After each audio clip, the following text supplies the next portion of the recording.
To the 10th hearing of the National Commission on Military, National, and Public Service, and we thank you all very much for attending and listening via our Facebook, and especially certainly to our panelists that are here before us today. My name is Mark Gerton. I'm Vice Chair of the Commission, Deborah, and today we'll be chairing this afternoon's hearing.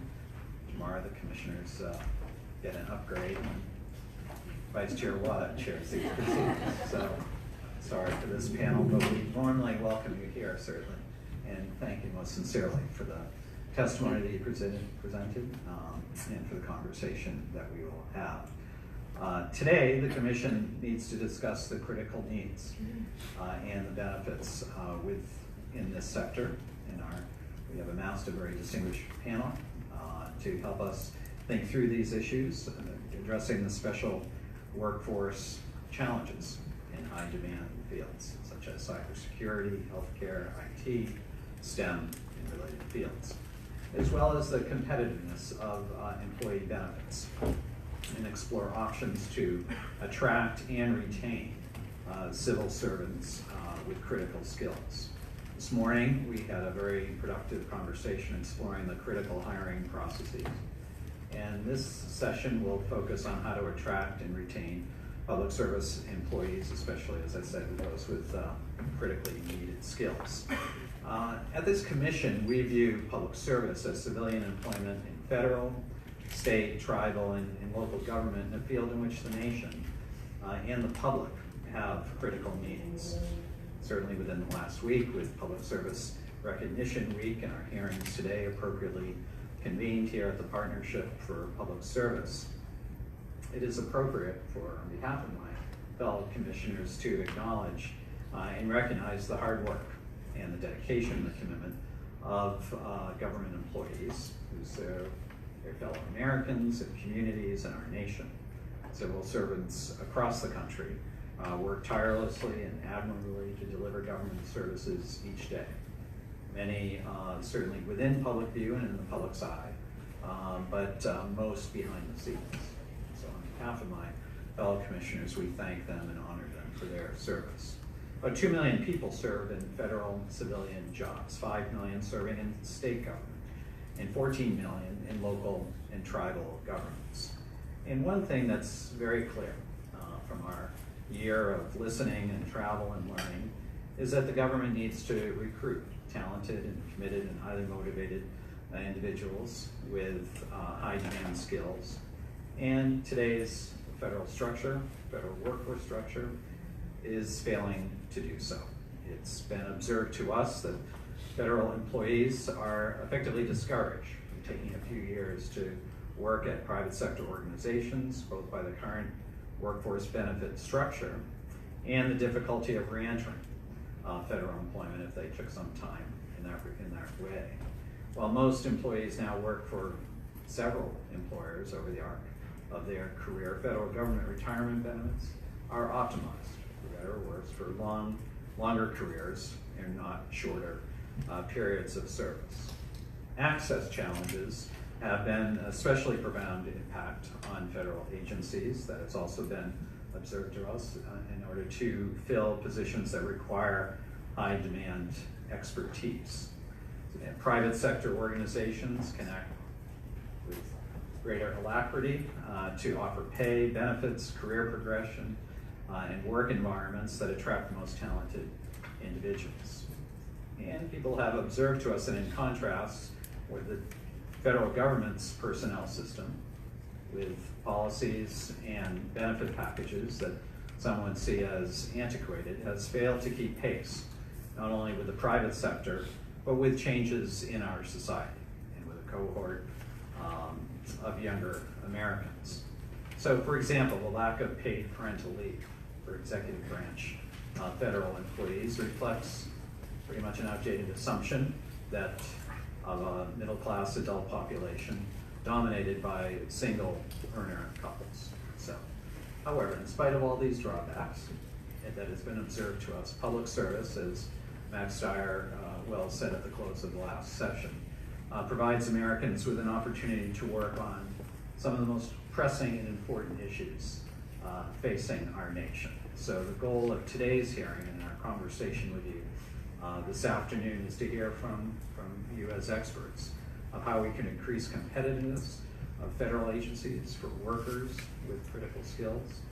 Secondly, how we can reskill existing federal employees to better meet critical needs. To increase competitiveness of federal employee benefits. And finally, how we might establish a new, modernized civil service personnel system for federal agencies. So our hope is that our panelists will be able to shed some light on these topics in their oral statements and in our questions before you posed by my fellow commissioners. So let me formally welcome our distinguished panel here, Terry Gerton, President and CEO of the National Academy of Public Administration, Eddie Hartwig, Deputy Administrator of the U.S. Digital Service, welcome. Travis Hoadley, Senior Advisor of the Office of Chief Human Capital Officer in the Department of Homeland Security. Jessica Klement, Staff Vice President, Advocacy for the National Active and Retired Federal Employees Association. And finally, Dr. Elizabeth Kolmstetter, Director of Talent, Strategy, and Engagement for NASA, the National Aeronautics and Space Administration. Thank you all very much for joining us today. So with that, let me go through some brief housekeeping details. We remind all of us to silence any electronic devices now, and then our commission proceedings are pretty straightforward for all of you, I'm sure. We have all received your written testimony, as I said, and have reviewed it, and that will be entered into the public record. So what we ask of you today is to summarize the highlights of your testimony in the allotted 5 minutes. And before you, we have a very high-tech timing system here. When the light turns yellow, you have approximately 1 minute remaining.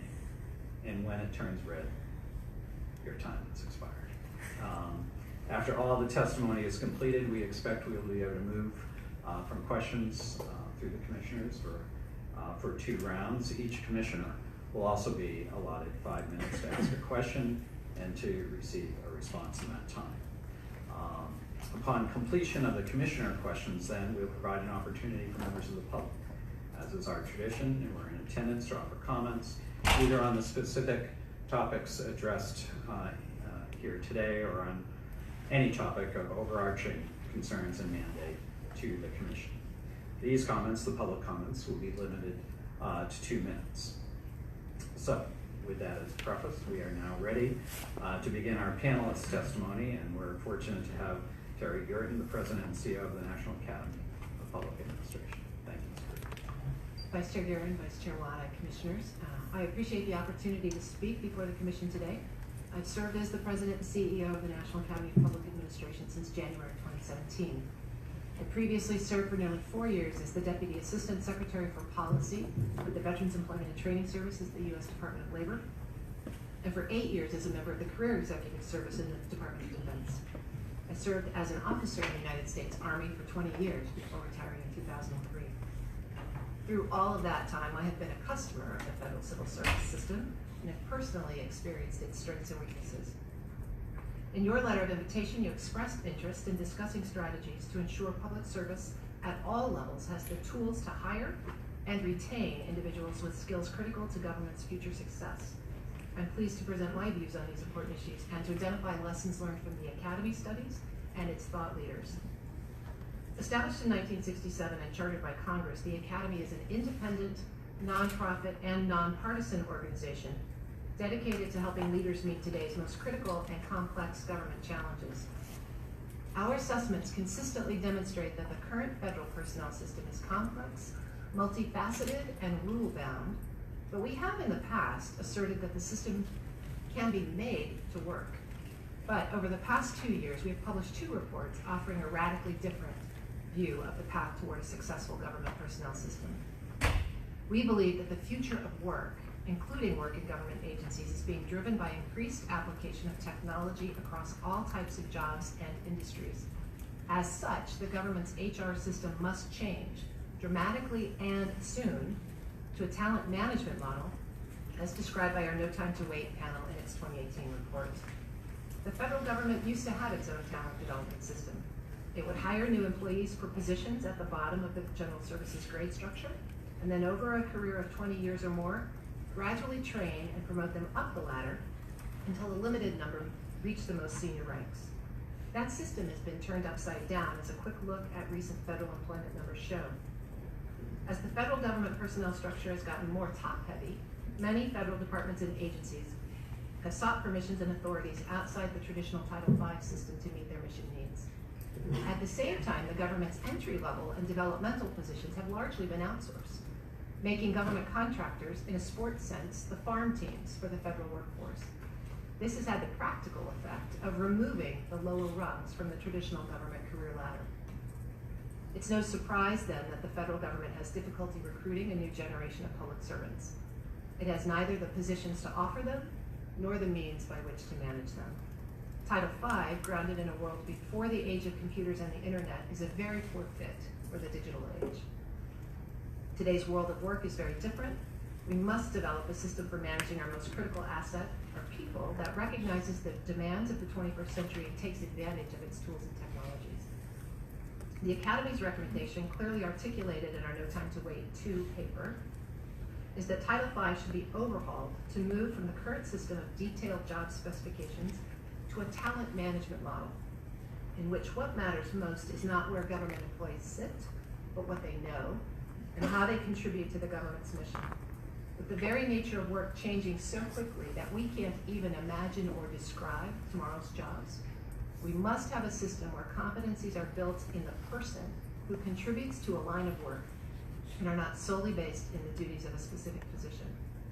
Without a far sharper focus on nurturing the talent it needs, the government simply will not be able to deliver on the mission with which the people entrust it. Government needs a talent management approach that moves at the speed of technology and that drives its work forward in ways that adapt to the future of work. I believe the approach the Academy outlined can meet that need, and that this talent management strategy could extend beyond the federal government to all those in the state and local governments, as well as in private and nonprofit organizations who share in government's work. It would put mission first within a governance structure that encourages enterprise-level collaboration and government-wide learning, while fully supporting merit system principles in its selection, career advancement, and performance management processes. The situation is urgent, and we truly have no time to wait. I look forward to your questions. Thank you very much, Mr. Hartwig. You're recognized for 5 minutes. Thank you. Thank you to the Commission for inviting me to speak about the United States Digital Service, for your interest in what we have accomplished to date, and for your willingness to hear the point of view of our small but impactful team. USDS was founded in response to a shortage of design, product management, and engineering experience within the government that led to the near failure of the Affordable Care Act of 2013. Following the healthcare.gov recovery, the President founded USDS to mitigate and potentially avoid the future failure of the many other government services that millions and millions of people rely on. The driving force behind our mission is a team of technical recruiters and talent managers who attract and retain great talent from both the private and public sectors, who serve a tour of duty in the government as short as 3 months and as long as 4 years. Our talent team is also responsible for working with subject matter experts within our ranks to adapt USDS's core competencies over time, ensuring that we meet the government's evolving critical needs. But why would technologists join government? That is the question. Government does not pay salaries commensurate with much of the technology sector. It has restrictions around prior drug use that run contrary to the state laws in which many technologists live. It rarely offers modern equipment or software tools. There are certainly no tech sector perks. Massages and oil changes, out of question. I've asked. In fact, it's difficult to pay relocation or even bonuses to my staff. My employees are limited to a 4-year maximum term of service, which we are fine with, but in that time, they cannot actually build and invest a government pension. What government does have is the most important mission in our country. And as it turns out, for us, that mission is enough. So our strategy is to travel the country, in person and convince senior technologists that delivering on promises to our veterans, to immigrants, and other at-risk groups is more important than building the next great pizza or whatever delivery app.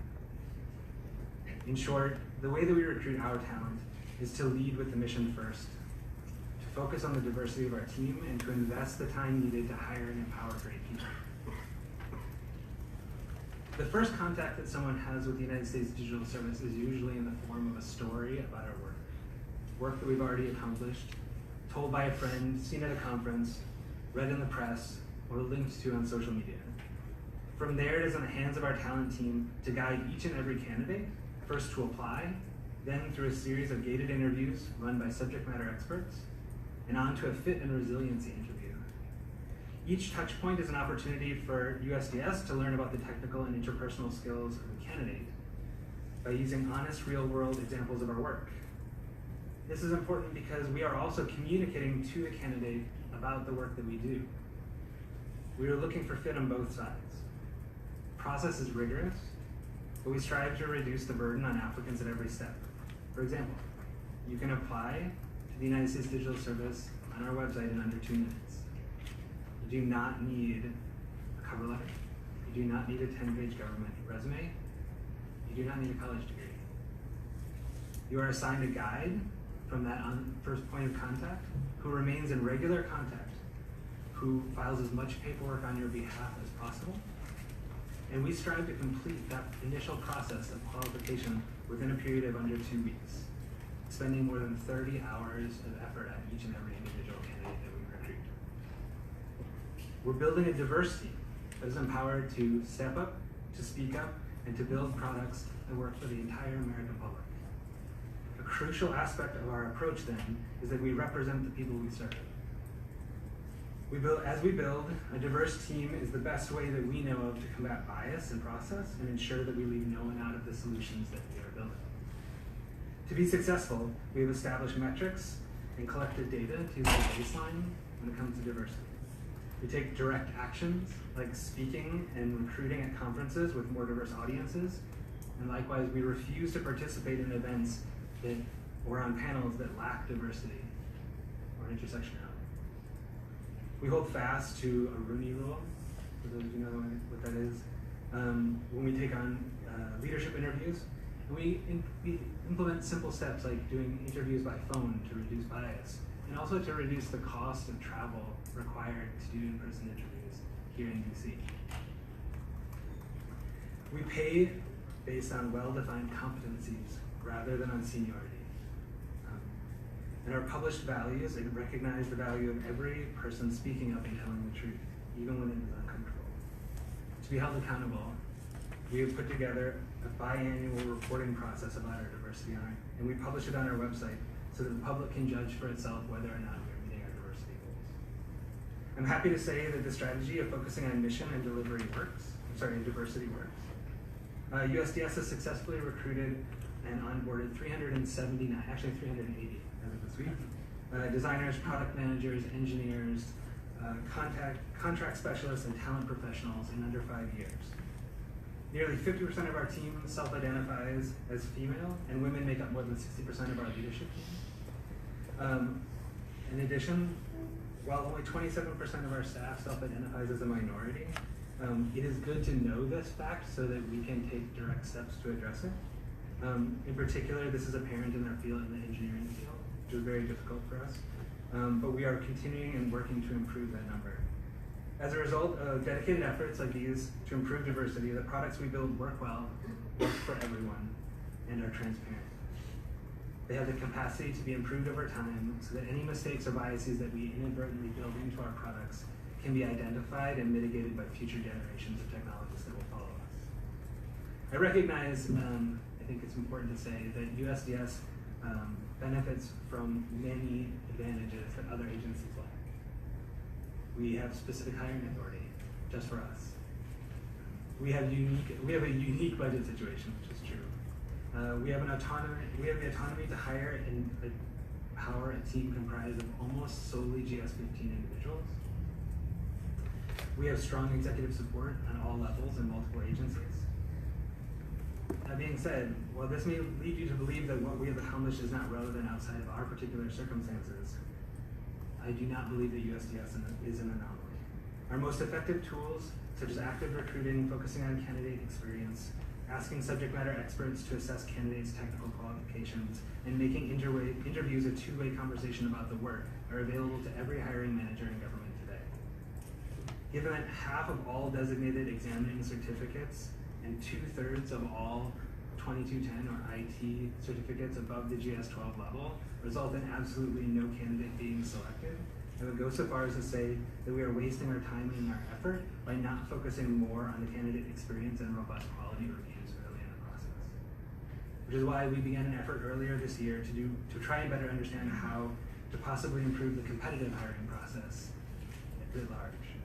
What we learned by researching the competitive hiring process and running a series of pilot projects within agencies is that the competitive process is inherently flawed.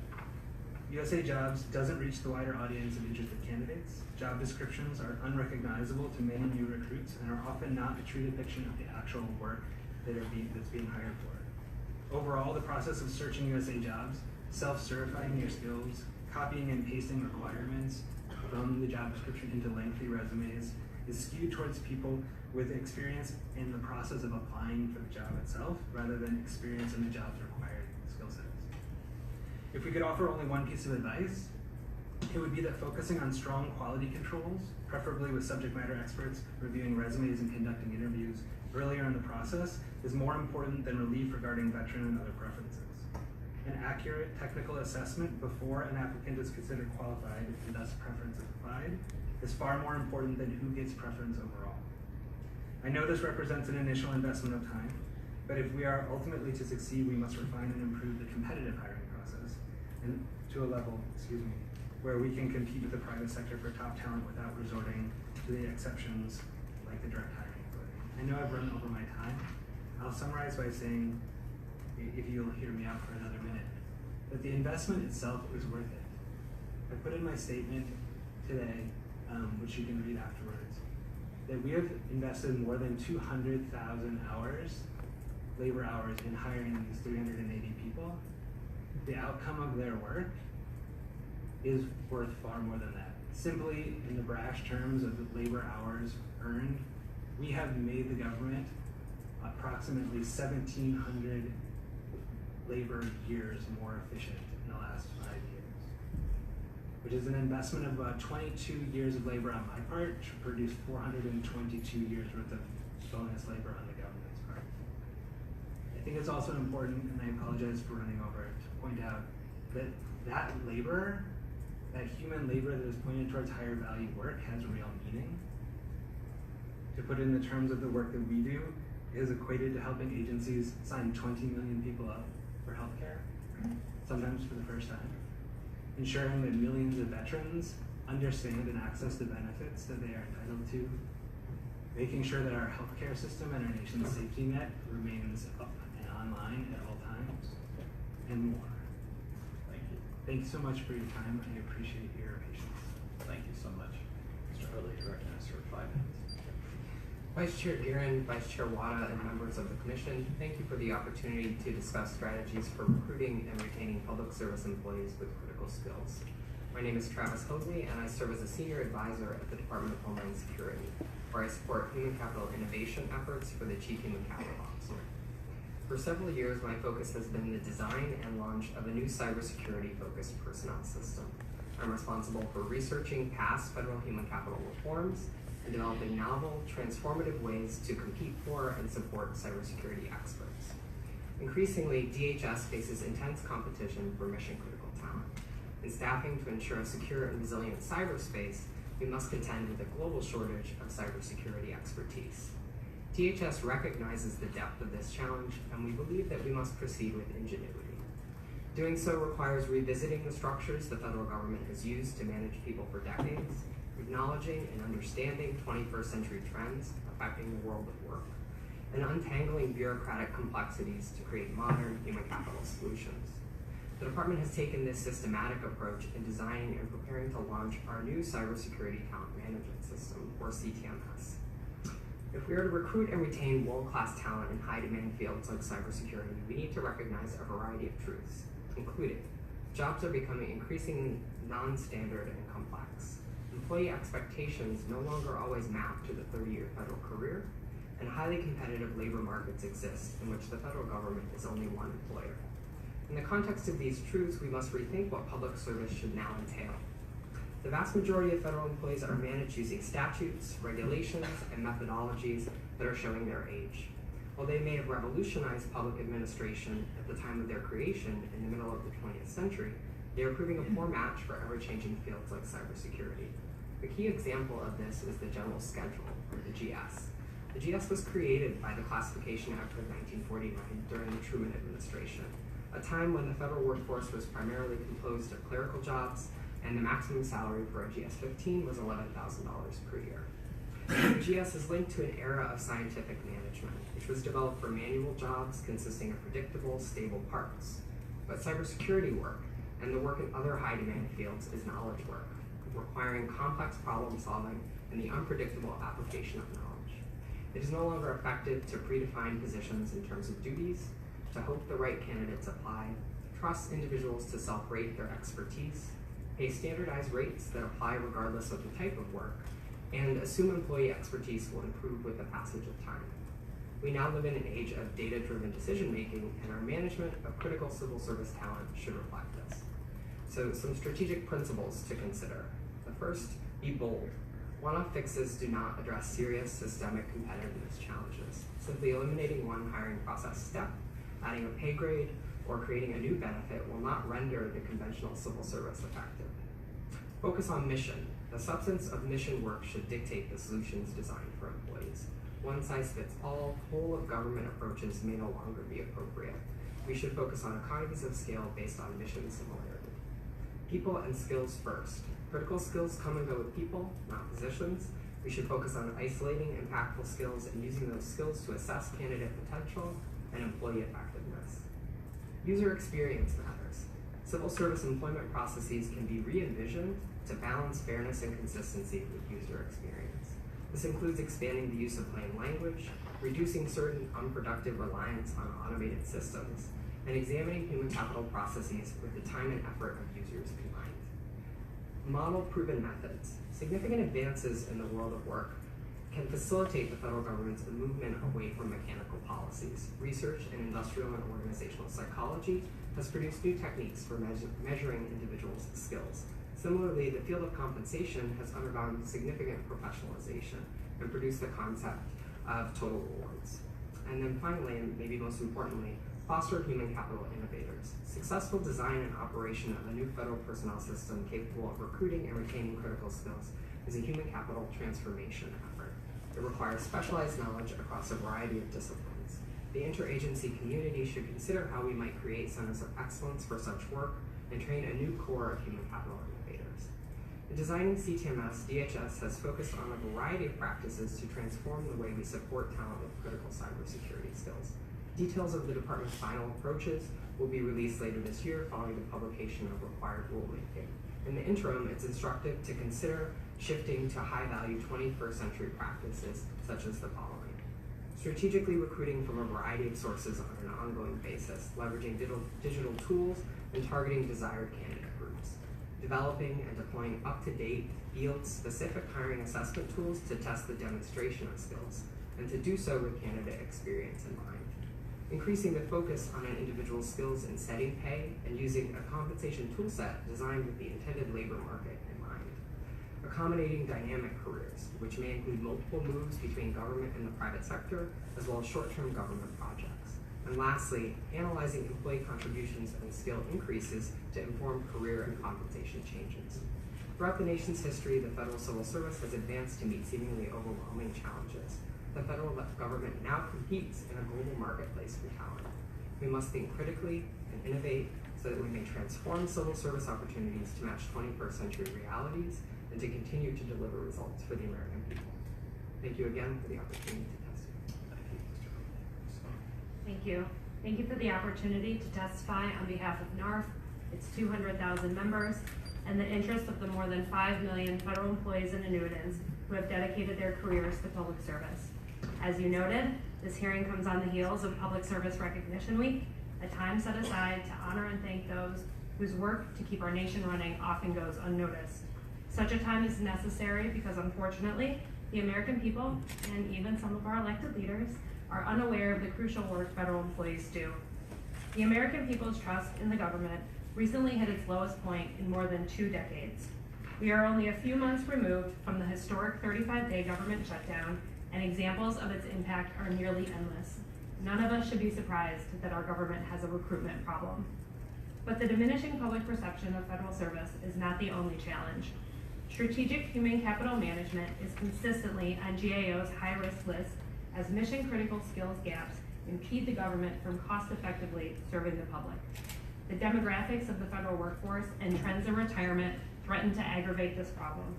Nearly 1/3 of employees are under the age of 55, and only 8% are over the age of 55, while only 8% are younger than 30.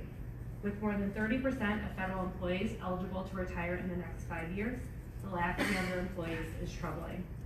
At a time when the value our nation places on public service seems to be at an all-time low, our need for a major influx of talent appears to be at an all-time high. I want to turn to the role benefits plays in attracting individuals to federal service. Benefits are a key part of the federal compensation package, which must be competitive with large companies vying for the same candidates. Private sector jobs pay 32% more than similar federal jobs per the Federal Salary Council. Strong federal retirement and health benefits help bridge that gap, and surveys show federal employees and retirees value these benefits greatly. But the federal government lags behind the private sector in providing paid parental leave, which has proven to aid recruitment and retention of younger workers. Every one of the 20 largest U.S. private sector employers offers some form of paid parental leave. Yet our federal government, the nation's largest employer, offers nothing to its civilians. Some benefit changes, such as paid parental leave, are necessary to attract the talent the federal government needs in the coming years. As the Commission considers changes, I urge it to abide by the following principles. First, maintain overall compensation at an equivalent or greater value. Benefit changes should not be a guise for overall compensation cuts. Doing so will only make it more difficult to recruit public servants necessary to meet mission-critical skills gaps. Second, apply changes only to prospective future hires. Current employees and retirees earned their benefits in exchange for their work, and changing them now fails to honor commitments made to millions of employees and retirees. Third, preserve retirement security for public servants. There is a growing recognition that a retirement crisis exists in our country. In fact, the typical working American has no retirement savings. My written testimony provides grim statistics highlighting that a retirement crisis could not be more apparent. Changes to federal retirement benefits ought not to exacerbate the nation's larger retirement crisis, and this Commission should not recommend policies that undermine retirement security for our nation's public servants. The Commission staff memorandum includes 2 policy proposals related to federal benefits, which I discussed in my written testimony. At this time, I would like to suggest additional recommendations. First, federal employees need better education about their benefits. Improving communication could enhance understanding, and in turn, a better appreciation of those benefits could increase retention. Likewise, agencies could do a better job of communicating benefits to prospective applicants to help with recruitment efforts. Next, it would be helpful to gain data on what benefits are offered by individual agencies and to what extent they are utilized, which benefits are valued most, and what additional benefits employees would find valuable. Having this information could help tailor any changes to federal benefits. Finally, federal agencies may be able to offer better work-life balance and mission-focused work than private sector companies. To attract individuals to the mission of the federal government, we need to do a better job promoting public service, and agencies should be provided funds to promote their missions. Benefit changes are necessary to attract the kind of talent the government needs. However, we caution that even an unparalleled benefits package will not drive individuals to serve if we as a nation do not place a value in public service. Why would a recent college graduate even consider entering public service when at any given moment he or she can turn on the television and hear a politician call him or her nothing more than a lazy, overpaid bureaucrat. Or knowing that he or she could go weeks without a paycheck while the government remains shut down over partisan bickering. Until we change the narrative surrounding federal service and show our commitment to our public servants, we will struggle to attract top talent. Thank you again for this opportunity to discuss NARFE's views. Thank you, Ms. Kolmstetter. Dr. Kolmstetter, 5 minutes. Good afternoon. Thank you, Commissioners, for your important work on this most critical topic for our public agencies and our workforce. My name is Elizabeth Kolmstetter, and I am the Director of Talent Strategy and Engagement at NASA. As a public servant with over 25 years of service, including 15 years as a senior executive service across 8 agencies, including NASA, the FBI, the intelligence community, TSA, and USAID, I can personally attest to the fact that this topic is very, very important and extremely urgent. So I really appreciate the time this afternoon to talk about some of the things that we really do need. At NASA, we've recently completed a groundbreaking work on the future of work and looking at what we need and what are some of the significant barriers to being able to attract, retain, and motivate the workforce, a vibrant and productive workforce that we need now and into the future. We bucketed this into 3 categories. We need the emphasis on agility and talent. We need to acquire and deploy the top talent we have, and we need to align compensation and performance. I'll take a few minutes to explain each of these 3 areas and a few examples of how we are facing at NASA these very challenges. Right now, NASA is stuck in a rigid position-based system, my colleagues have described, where work is defined by job classification standards, often outdated and not updated. My own profession, industrial and organizational psychology, still has standards called personnel psychologists that were last updated in 1968. Okay, that's an example that hits close to home. And compensation is based on the position grade and longevity, really. So that is not really forward-leaning for what we need. And what we need is a talent-based system, which focuses on people and their competencies and capabilities, which is much more fitting for knowledge-based work, which is performed in matrix teams with the need to quickly mobilize that talent to the task when and where it's needed. This creates agility in our organizations. We need to be able to provide rotations and exchanges with the private sector.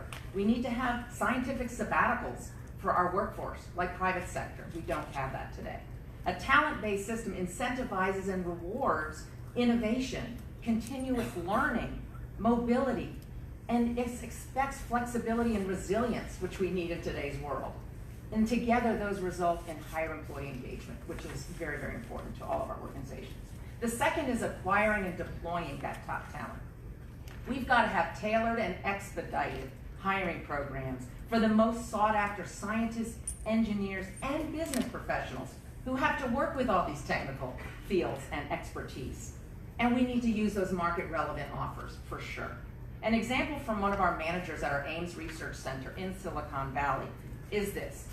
He said to us in our study, Google has a database of every software engineer in the Bay Area, and the recruiters reach out personally and they go to these talented individuals who are the best in their field and they woo them to come to Google, proactively saying, come and work for Google, here is an offer. NASA is stuck in this inflexible and slow hiring system, forced to ask applicants, oh, please go to USA Jobs and fill out this long federal resume and answer a bunch of multiple choice questions about your expertise and training. So they hope the manager will see them on a cert list, which then they can interview and maybe ultimately be selected. Applicants in the Silicon Valley, or at least the ones we want to hire, are not going to do this. They don't have to. Another good example we face is an example from a manager at our Johnson Space Center in Houston, Texas, who was recently a judge at a competition at Texas A&M's Innovation Incubator. And one of the teams that was presenting their cutting edge levitation technology, which I don't even understand, but it's really cool and cutting edge, had a student intern working on this who was one of the prize winners. But that student didn't show up. You know why? SpaceX was in town the week before, met him, saw his potential, offered him a spot, and within 24 hours had hired him, finalized the offer, made a relocation package, and this gentleman who they had thought would have loved to have been hired was driving from Texas to California to start at Elon Musk's The Boring Company. That's what we're up against. That's what talent acquisition is in today's world. We cannot compete with this, and this is the manager saying, the top talent we want who are winning innovation challenges, presenting at professional conferences, working on grants with academia, and participating in our diverse internship and fellowship programs are not scrolling through USA Jobs. Our applicant data at NASA shows us in FY18 alone, about 61% of our engineering vacancies, 87% of our scientific vacancies, and 86% of our mathematics vacancies had fewer than 3 qualified, not highly qualified, qualified applicants. We're not getting them through USA Jobs, passively hoping they're getting into our pipeline. My third group is the aligned total compensation and performance. NASA has got to reward and pay people on the basis of their performance and impact, not longevity, and market value for skills and competencies they possess. One example from our Kennedy Space Center that shared recently. We've stopped going after engineers with 5 to 10 years of experience, those who we really need because they're highly sought after with skills in designing and building hardware in the commercial industry. We can't come close to those salaries. We are lucky that our brand, our NASA brand, is still holding on because that's how we're retaining the talent we have today. But I know our brand strength won't last much longer. Companies like SpaceX and Blue Origin are building brands that surpass our ability to attract and retain, especially because we pay store brand salaries, is what the manager called it. For comparison, our aerospace engineers with 5 years of experience at NASA make about $94,000. The industry pays about $136,000. We're not competitive. In summary, it is really critical to recognize that talent management is a system of systems. It's got to be gears that work in lockstep. It's not fix the hiring or fix the pay. They all have to be fixed and work together to attract and retain the talent that we need in order to motivate this workforce and keep it for our very, very important missions. In closing, it is a privilege to work in the public sector. I think the mission and purpose of serving our country and the American people is unparalleled elsewhere. But as compelling as that calling is, even for NASA and many of our agencies, we don't have a competitive and modern workforce system that ensures both quality and speed, and we're just not going to attract and keep and motivate the very best talent in our agencies that our country deserves. Thank you very much. Terrific. Well, thank you all very much. That was a great start to our conversation here. We thank you very much for that. We now turn to our commissioner questions and conversations, and they will be allotted 5 minutes. We've been a little liberal in our allocation of time with you all, but if our real chair were here, he would reinforce it, and I'll be prepared to channel my inner Joe Heck here.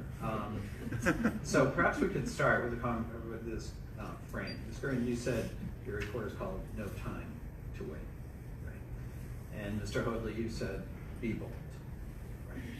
And Dr. Kolmstetter, you said it's extremely urgent. So we get all that, right? You've said it very, very well. But what would you observe to us? Your submitted testimony ascribes to some of this, but some of the challenges in identifying and hiring individuals with critical skills that you have. Perhaps Mr.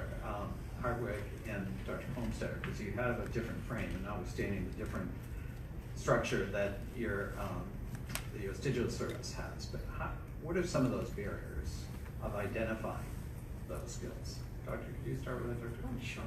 Happy to. I think I touched upon it, and one of it is in many cases, the people are not on the job market. They're already gainfully employed and doing well, and we can't go after them, recruit them, and hire them and offer them an offer. So we, like I said, our incumbents, our ambassadors that work for NASA or have had affiliations with NASA are always at professional conferences. They're at these innovation challenges. They're meeting top talent, but they have to direct them to go to USA Jobs and go through a very long and, in many cases, not motivating process.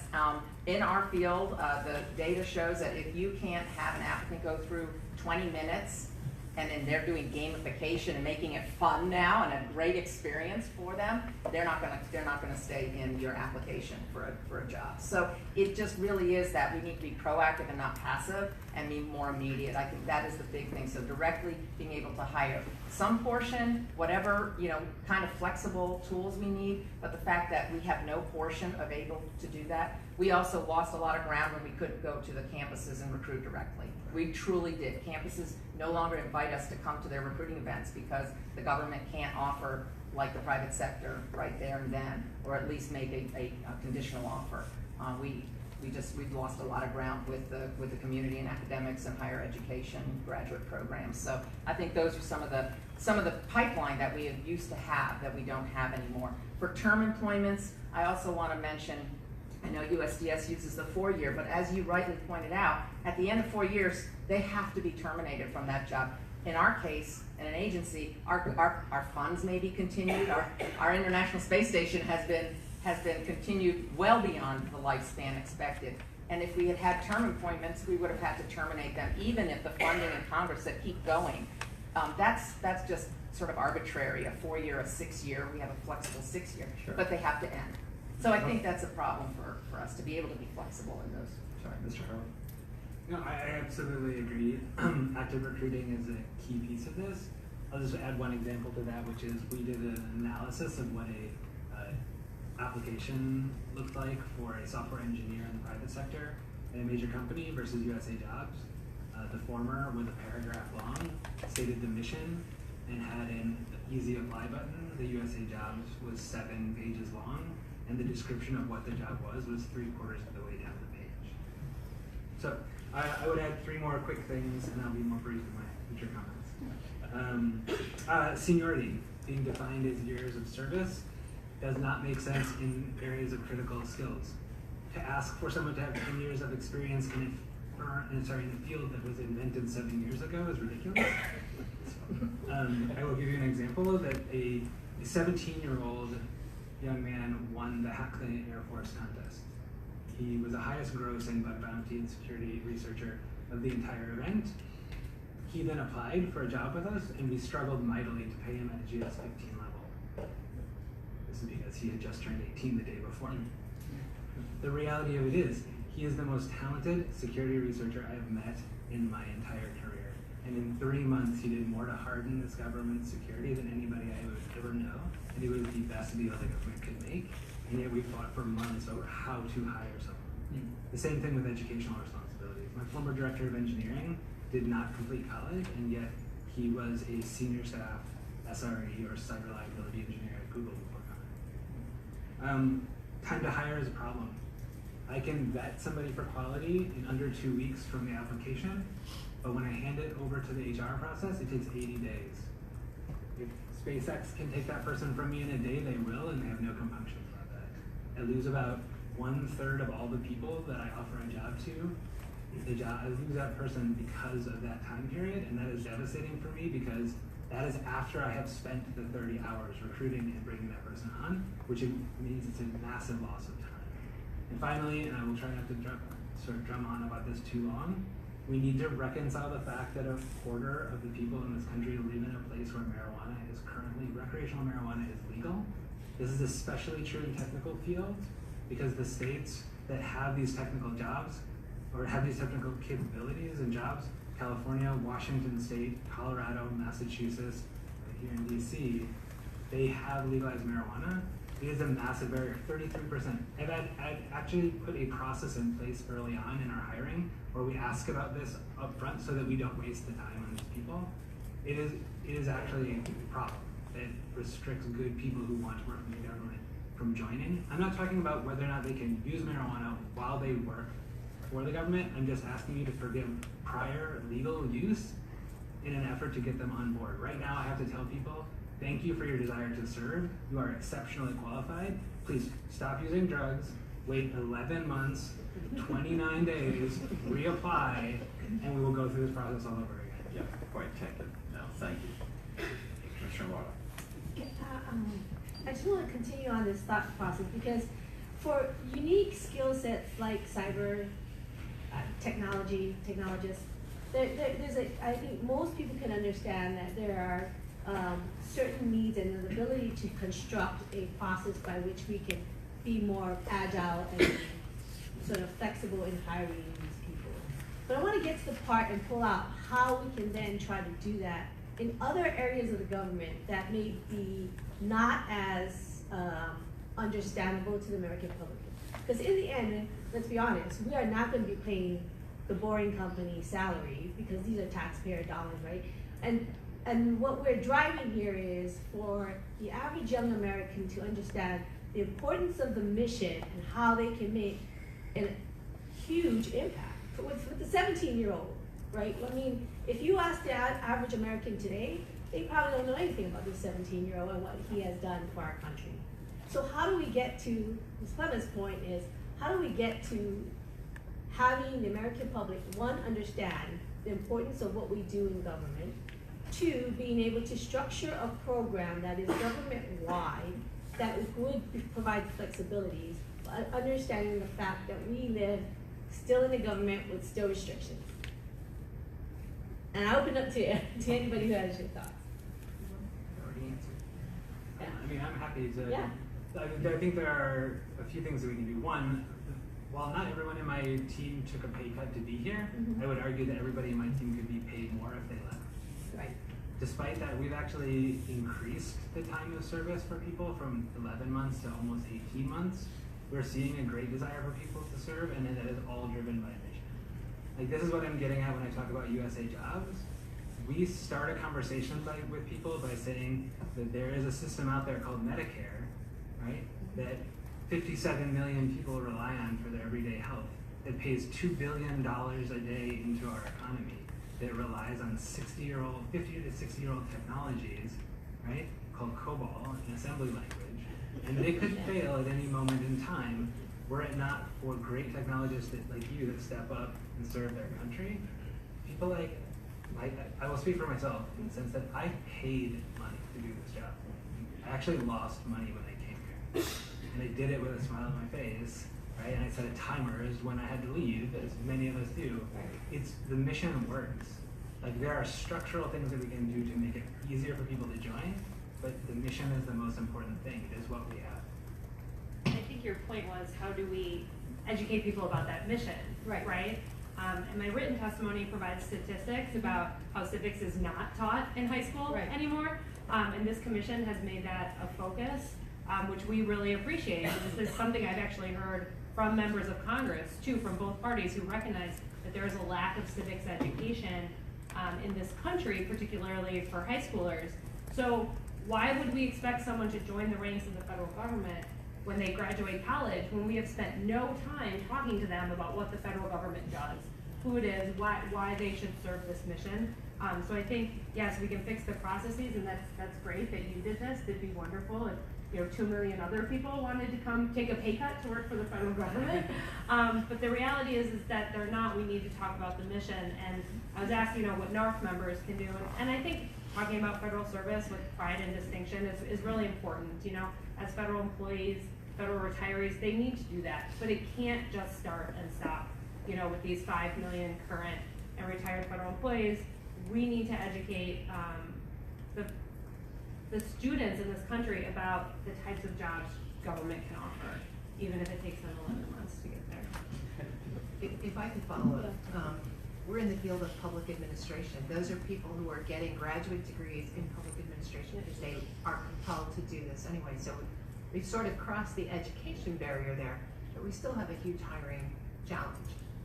And one of the things I want to encourage you to think of is the point I made in my statement that our contractors really are the entry point for recent college graduates these days. It's very difficult for even a graduate student to think that they're going to come into a GS 12 or 13 position. We don't have those entry positions anymore, so we have to focus on improving the connection and the advancement opportunities between entry points, which are now in the contractor space because we have intermediated the government service delivery through contractors now, or nonprofits. Think about those as our entry-level position. Their hiring is much faster, and then think about ways to encourage people to go up the ladder till they get to a point of potential entry into government service. I'd like to just highlight one other aspect because it came out very much. We have to lean into a future of work. We can't keep relying on what has worked in the past. And most of our things are, well, if it's not broken, don't fix it. This is work. We are the best place to work. It's working. But we are leaning into a future that's very different. And one of the big ones is careers. And what employees are looking for are experiences, not a job and not even a ladder. They're looking for experiences that could be diagonal or down or over or sideways. We have to have porous borders with private sector, with academia, with nonprofits, with the local state, and people want to come and go and come back. And that is not how our system is. And so many federal employees who leave, it's almost like, don't let the door hit you on the way back. You're a traitor, you've left us. And they don't feel, and we can't reinstate them. We can't even acknowledge they've grown their competencies, gotten another degree, and bring them back at a higher level. They're reinstated at the previous pay, which is archaic as well. So I think it's also about careers and listening to what all generations are looking for something different. Jobs are changing and the world of work is changing, and we have to have the ability to recognize and bring that in and then allow it to go, but stay in touch through what we have now, technology. We can stay in touch with people through emails and through wonderful websites and ways to say, hey, now we have another opportunity, come back and bring your new skills and do this. And that we have to really do through technology and even just our systems and processes. Very different. Thank you. Commissioner Allen. Thank you, Mr. Chairman. We've talked a lot about high-paid positions in the private sector. Believe me, I can identify with that. It's tough. When you can go in and hire somebody in one day, and that'll bring your dog and everything, babysitters, every massage, everything. I want to hire. I've been volunteering. We talked about ways of doing it being mission driven, but if we aren't getting that message across through civics and other places, then what do you recommend? How do we get that message out? I mean, NASA has a tremendous program. Back when I was a young engineer in the Marine Corps, I worked on a NASA project, and I was privileged to do that. I thought, God, this is really something. I'm going to help have rocket up in the air. And I was watching you as you were watching the countdown to see if you saw something. But that's a very broad question, but I want to get a little bit beyond just mission, because we've got to figure out a way to make that connection between a youth base that knows nothing about public service because we've knocked some things out. Then how do we make that bridge? Do we send tweets out to everybody? I mean, what is the way? How are you reaching them? I mean, if you can't get on the campus now, which I find, disturbing, and with the message that NASA has, for example, we were talking about going to Mars, we talked about, a woman on the moon, those kinds of, man, if those messages aren't getting through, then what can we possibly do to get a message that reaches the youth, which is our next generation? And we've got to do that. We've got, SCSers that are going out the door, 40–50%. We've got GS-15s leaving, and we have a huge gap in between, and that's been ongoing for years, decades. So how are we going to fill that gap? What are your recommendations other than just mission? And mission is important, believe me. I'm happy to take it because we addressed this previously. The military is able to market itself, right? You see military advertisements all the time. When's the last time you saw a commercial for a federal agency? They don't have the funds to do this, and I think that's part of the problem. That those funds could certainly be appropriated, but Vice Chair Wada, to your previous point, these are taxpayer dollars, right? And there have been agencies that say advertise on a NASCAR that got raked over the coals in the press for it, right? So finding that balance is important, but I think we need to we can't rely on the employees to tell the stories. We can't rely on civics, so where do we go? Agencies promoting themselves on social media, I think, is a answer, but it's not the answer, right?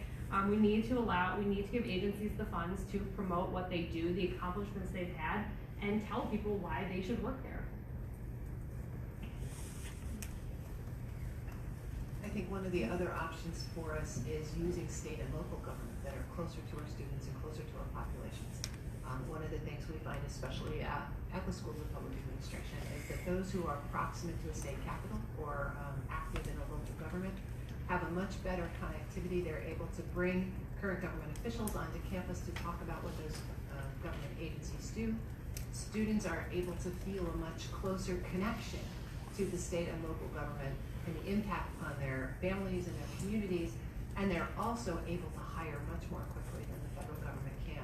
So if we can think about using state and local governments to help be the attraction for students at all levels and all different kinds of career spaces into government, and then think again of a way to facilitate movement from state and local government into federal, thinking about not all of our federal agencies are inside the Beltway. They're out across the country, connecting those agencies better with state and local governments and developing intentional strategies to reach potential government employees where they are. Thank you. Commissioner Barney. Thank you, Mr. Chairman. Thank you to our terrific panel for being part of this discussion. And this is a really exciting topic as we think about the importance of public service and this tremendous desire that people have to be involved in public service, to be part of the mission. I'm struck by one young federal employee that we met while we were out just outside of Denver, whose job involved processing payment on travel claims and things like that, which sometimes we think that those type of jobs in federal government are not that big a deal. But her rationale why this was so important to her is she was processing travel claims for people who were doing fire jumping to put out wildfires in the West. And her attachment and her association with that mission was so critically important to us, and I think that every one of us who had a chance to meet with her were really struck by that. So thank you so much for that emphasis on that importance, the importance of the mission. I'd like to talk a little bit about competitive examination in the 21st century. You know, it's there, and Mr. Hartwig, we've learned that the U.S. Digital Service has been involved in working with federal agencies to improve the way that competitive examining is used to qualify, assess, and to hire individuals with critical skills. Are there some particular things that the USDS has learned through this process, and how can federal agencies in the 21st century make the competitive examining process work in high-demand fields? Sure, thank you. We have in fact engaged, we tried to take some of the lessons that we have learned from recruiting these critical skills in our own world and sort of see how much we can apply in the competitive process. I agree with many of the panelists that the direct hire authority is not the ideal way to go if we're going to solve the ultimate problem. So we did what we would call a discovery sprint. So we spent 2 intense weeks doing research with the Office of Personnel Management. We learned about the flexibilities within the current existing system, and we are now applying them in a series of pilots within agencies, so 4-month processes, basically built around the idea of rewriting job descriptions, training pools of subject matter experts within each of these agencies are working with to do resume review and interview, to do a quality review process early on before the application. I should say that this is currently starting off with GX12 and higher employees, but is not necessarily not applicable. It's just a question of scale at that point. What we've learned, I think, is what you've heard, which is that the current competitive process doesn't reach the people that are not already aware of and engaged in the current competitive process. So I think that 80% of all jobs that are applied for on USA Jobs are outside of the, or either current, or people that are currently employed by the government, essentially. And so it's just a recycling, and I think that's a product of the system itself. What we've learned is that so much work goes into the trash bin, into the dustbin, when nobody gets picked out on the cert list. And so we focused on expending a little bit more time early on in the process to have subject matter experts first take over the process of resume review and judge, because we saw a lot of dentists that were getting qualified as software engineers because they have great Excel skills. So like, this is what we refer to as the dentist rule. like honestly, so we are trying to weed that out initially, and then take the people that have the on-paper skills, and then take them to the next level of an interview with an engineer being interviewed by an engineer, a designer being interviewed by a designer, a product manager being interviewed by a product manager, in the sense, or a paralegal being interviewed by a lawyer, right? So that the people that know what those skills are vetting for quality. By doing that, what we are assuming, and what we believe is going to be true, we are in the middle of this process, is that you will get a cert list with 10 qualified people or 20 qualified people instead of 100 qualified people. We did this at the Bureau of Veterans Affairs with one of our former employees who's now the CTO there. They were looking for 6 people to fill a position. They actively recruited for it, but they got 150 people that went through the USA Jobs process that were qualified. That required them to read 1,500 pages of resumes before they could dutifully pick 6 employees off the list, knowing that the majority, over 1,000 of those pages, were not people that had ever done a product manager job in their life. So putting that process forward and then allowing preference to take place so that if you have only 10 people in the final queue, you're going to get statistically 1, maybe 2 veterans in that process. Then you hire more than 1 person off of that same cert list. And you get a good mix of people where we're honoring the service of the people that from the military that deserve that veterans preference, but we're also making sure that we hire veterans who have the skills necessary to do the job. Like, we're not honoring anybody by hiring an unqualified person to do the work just because they served in the military. So that process is going through these 4-month pilots. We will run it hopefully for the next year, so we will learn from what worked and what didn't, and we will reapply to the next pilot and so on and so forth. And we hope to have that published in the OPM rules and regulations by the end of the year so that others can use it or at least learn through the process that we ran. Great, thank you so much. Thank you. Commissioner Jay. Thank you, Mr. Chairman, and thank you to the panel for sharing your time and expertise with us this afternoon.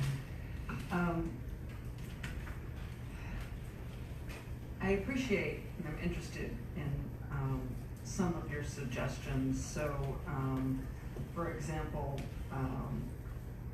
Ms. Gerton, you talked about the lack of lower level GS positions, so that now it's contractors that are doing those jobs, and that perhaps there needs to be a way for off-ramping from a contractor into a federal position.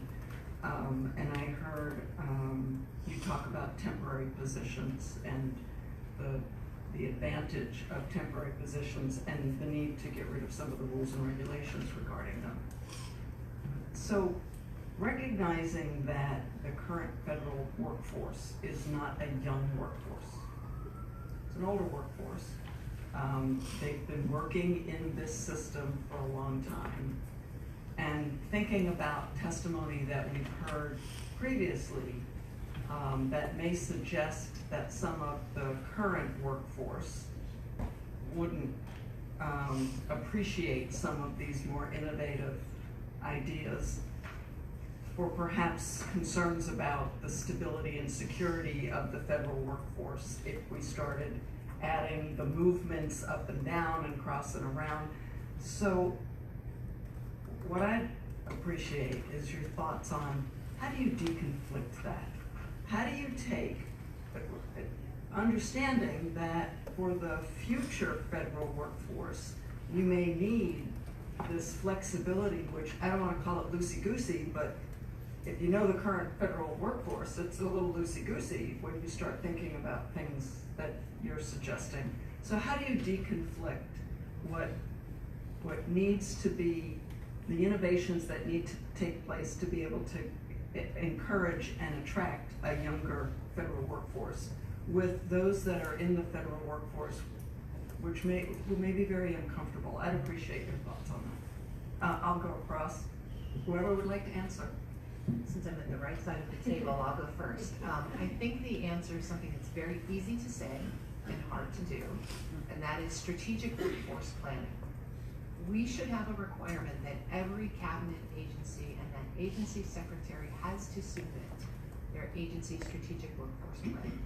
That would require them to assess the future work of the agency, so that as we deal with new types of work and new processes and new customer engagement opportunities, they could specify what that work is.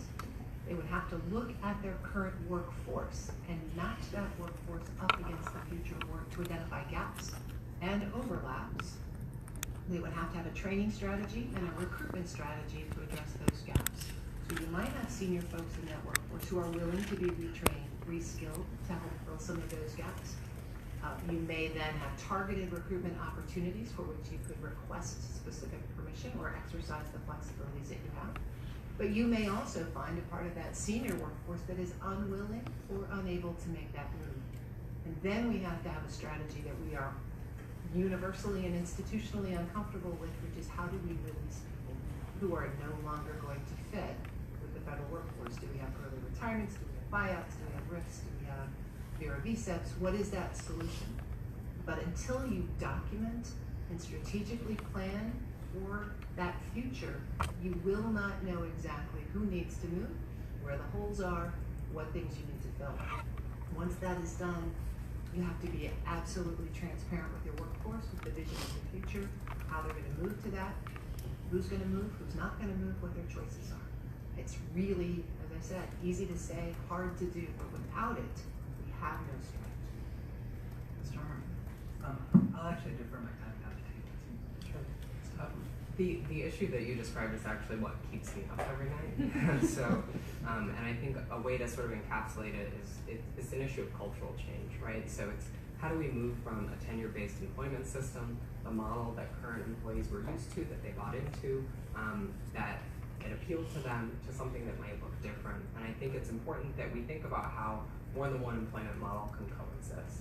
And so I think it's important to optimize toward choice for current employees, not forcing them to buy into a different employment model that might not match their expectations, but figuring out a way that those two workforces can maybe coexist. I think we already do that if we think about the way that contractor workforces are integrated in some agencies. It's about re-envisioning what federal employment means and finding a way for those different populations to contribute to the mission side by side. Man. Sure. Mr. Hoadley stole my answer. He said it far more articulately than I would, so. Yeah, and I totally agree with the description, and any good talent management starts with a good workforce plan, and we are also trying to get more work requirements driven, and not, here's all our people, let's find work or make work for them because they're here for 30 plus years. We have 4 or 5% turnover at NASA. Our people come and stay. One of the great things about being very high engaged and really mission oriented, but one of the downsides is we don't have the refresh of skills on a regular recurring basis. So we do need to have really good strategic workforce planning, but a lot of the work that we need to do, we can't even envision yet. We don't know what those skills are, the interdisciplinary connection of skills, which is not envisioned in position classification, which is multidisciplinary. We don't even know that, like from here to where. And so it is very hard, and then you have the majority of your workforce in place that you need to put to work, because RIF, VSIPs at $25,000, look at private sector. When they're time to refresh, they give us nice severance package and people go and find another, hopefully another occupation, another thing. I'd love to, some of our agencies have nice outplacement services where they do have. I've been at agencies that have mandated everyone on 5 years until we can reshape the workforce and the skills. There's a lot of ways that agencies have tried these things, but it does come down to workforce planning and having a talent strategy to meet what work requirements you have and what Congress is appropriating us to do.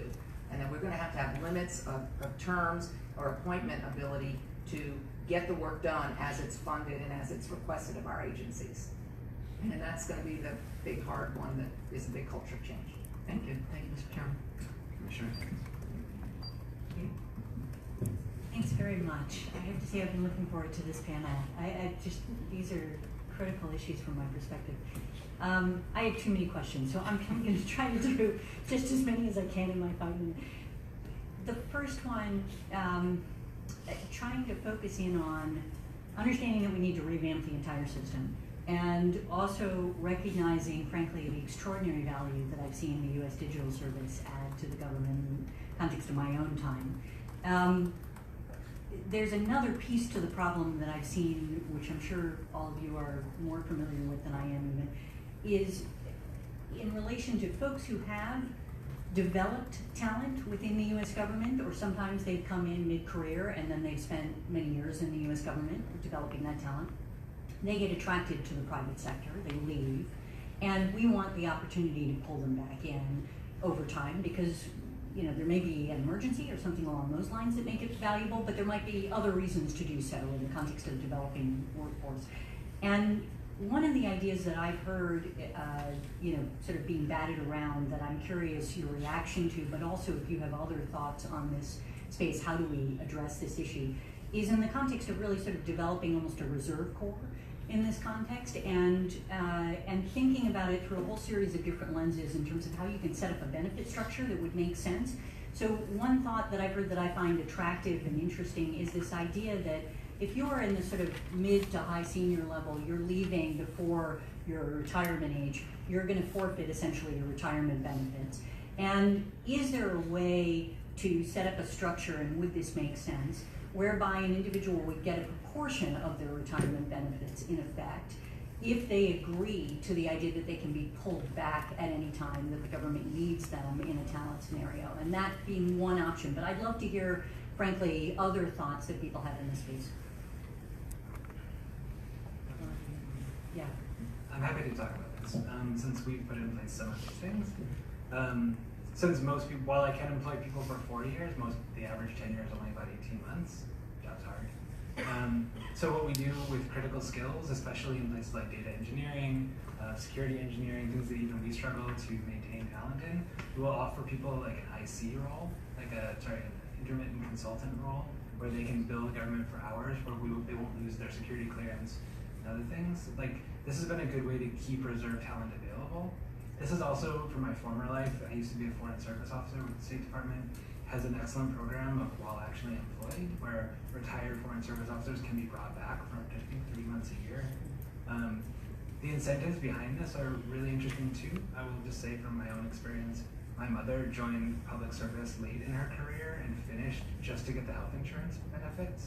I do think that the government has some great features, health insurance, TSP, and so incentivizing those things in like a program like that, I prefer an opt-in rather than a call-up program, but allowing people to keep their clearances valid after they leave the government and we've invested time in them. And if you work a certain number of years as either an on-demand employee or for a short period of time, like allowing people to keep their access to their health insurance and other things are really strong motivators to keep people actively engaged with the government. I think that you have a workforce that is getting older and retiring. I think you have a workforce that is leaving, and I think you have the increased reliance on direct hiring authority creates a number of employees that are leaving despite the fact that they were willing to stay, or at least have had a taste of public service. Gives you different categories of people that if you could extend their status, maintain their clearances and their activity in the system, and entice them with at least the potential for ongoing benefits, you could actually develop a core of people based on the skills and the training you've already put into the workforce that you have. I'd be interested in your Sure. I would add, thinking about this, it comes into 3 buckets for me. So it takes a different level of human capital agility to have a workforce that you're maybe calling up or that is available if some emergency strikes. We think about this a lot in the cybersecurity space at DHS because when the next sort of threat or crisis emerges, you want to be able to access that talent as soon as possible.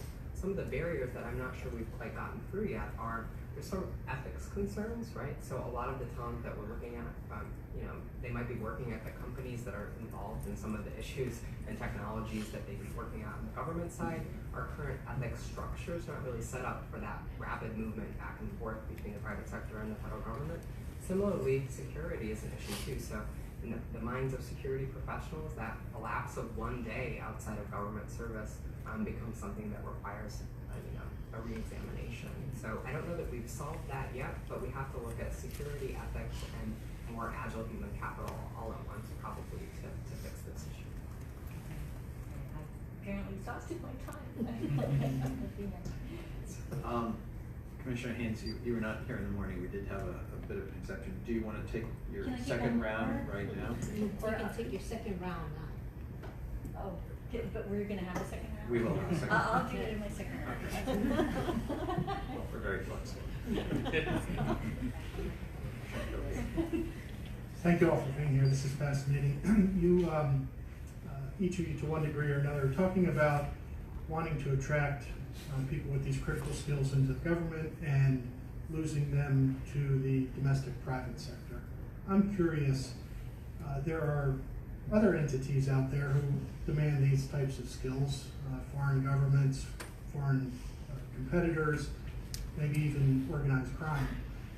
Are you aware of, or do you have concerns that we may be losing these talented people to those bad actors, or to those actors, who might use them against American companies, American government.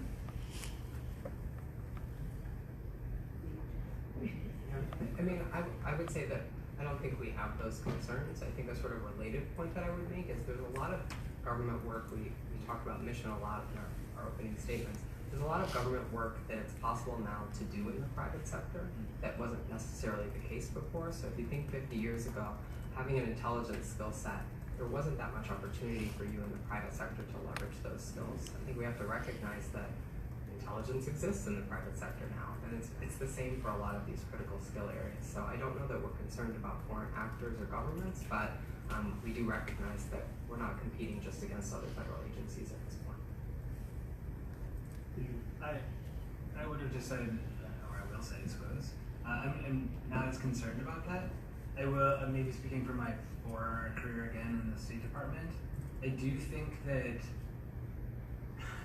lacking mid-level hiring and low compensation. When I joined the State Department, I was a lawyer.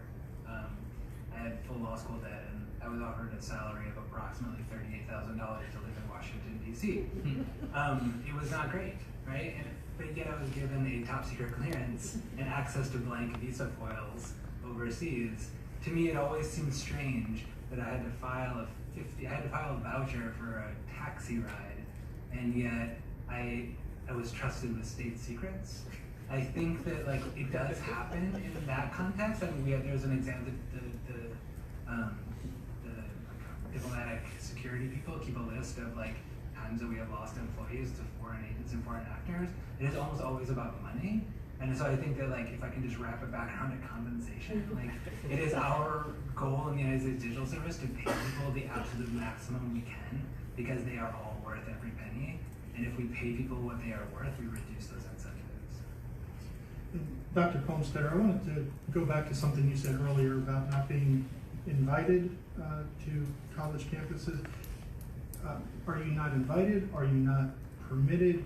And talk about that a little bit more, because that So thank you, and I'd like to clarify. Of course, NASA is welcome on campuses, and we're often there. We have our wonderful incumbents and alumni who go and give a lot of talks and want to continue to do outreach for STEM and all of our wonderful occupations and partnerships. However, when it comes to the recruiting events and career fairs and job fairs, and the table where SpaceX or Google and the line is long and our table is next to it, and we have people who come and say, well, what jobs can I apply to and how do I get it? They're not coming to our table like that, and so it's starting to be not worth the taxpayers' money to have an on-site recruiting effort because we can't do on-site hiring, or at least even doing a review and saying, yes, you have these skills, here are the kinds of things, and we would give you a conditional offer or something like that. So it is actually on our part not as fruitful for us to be able to, because we can't compete.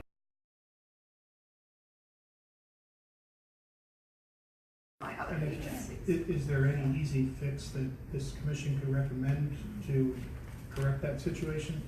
Well, I know that I think the Department of Defense has gotten some more relief on being able to do direct student hiring outside of pathways and go back to, if you find some of these wonderful talents that you're describing, like we're saying, innovation challenge winners and the top notch, at any institution, and they meet it, we should be able to give some kind of conditional offer and then get through the whole, of course, background or clearance, but at least tell them, we really are interested and here's what we are. We have people saying, I'm willing to wait for NASA, but not that long.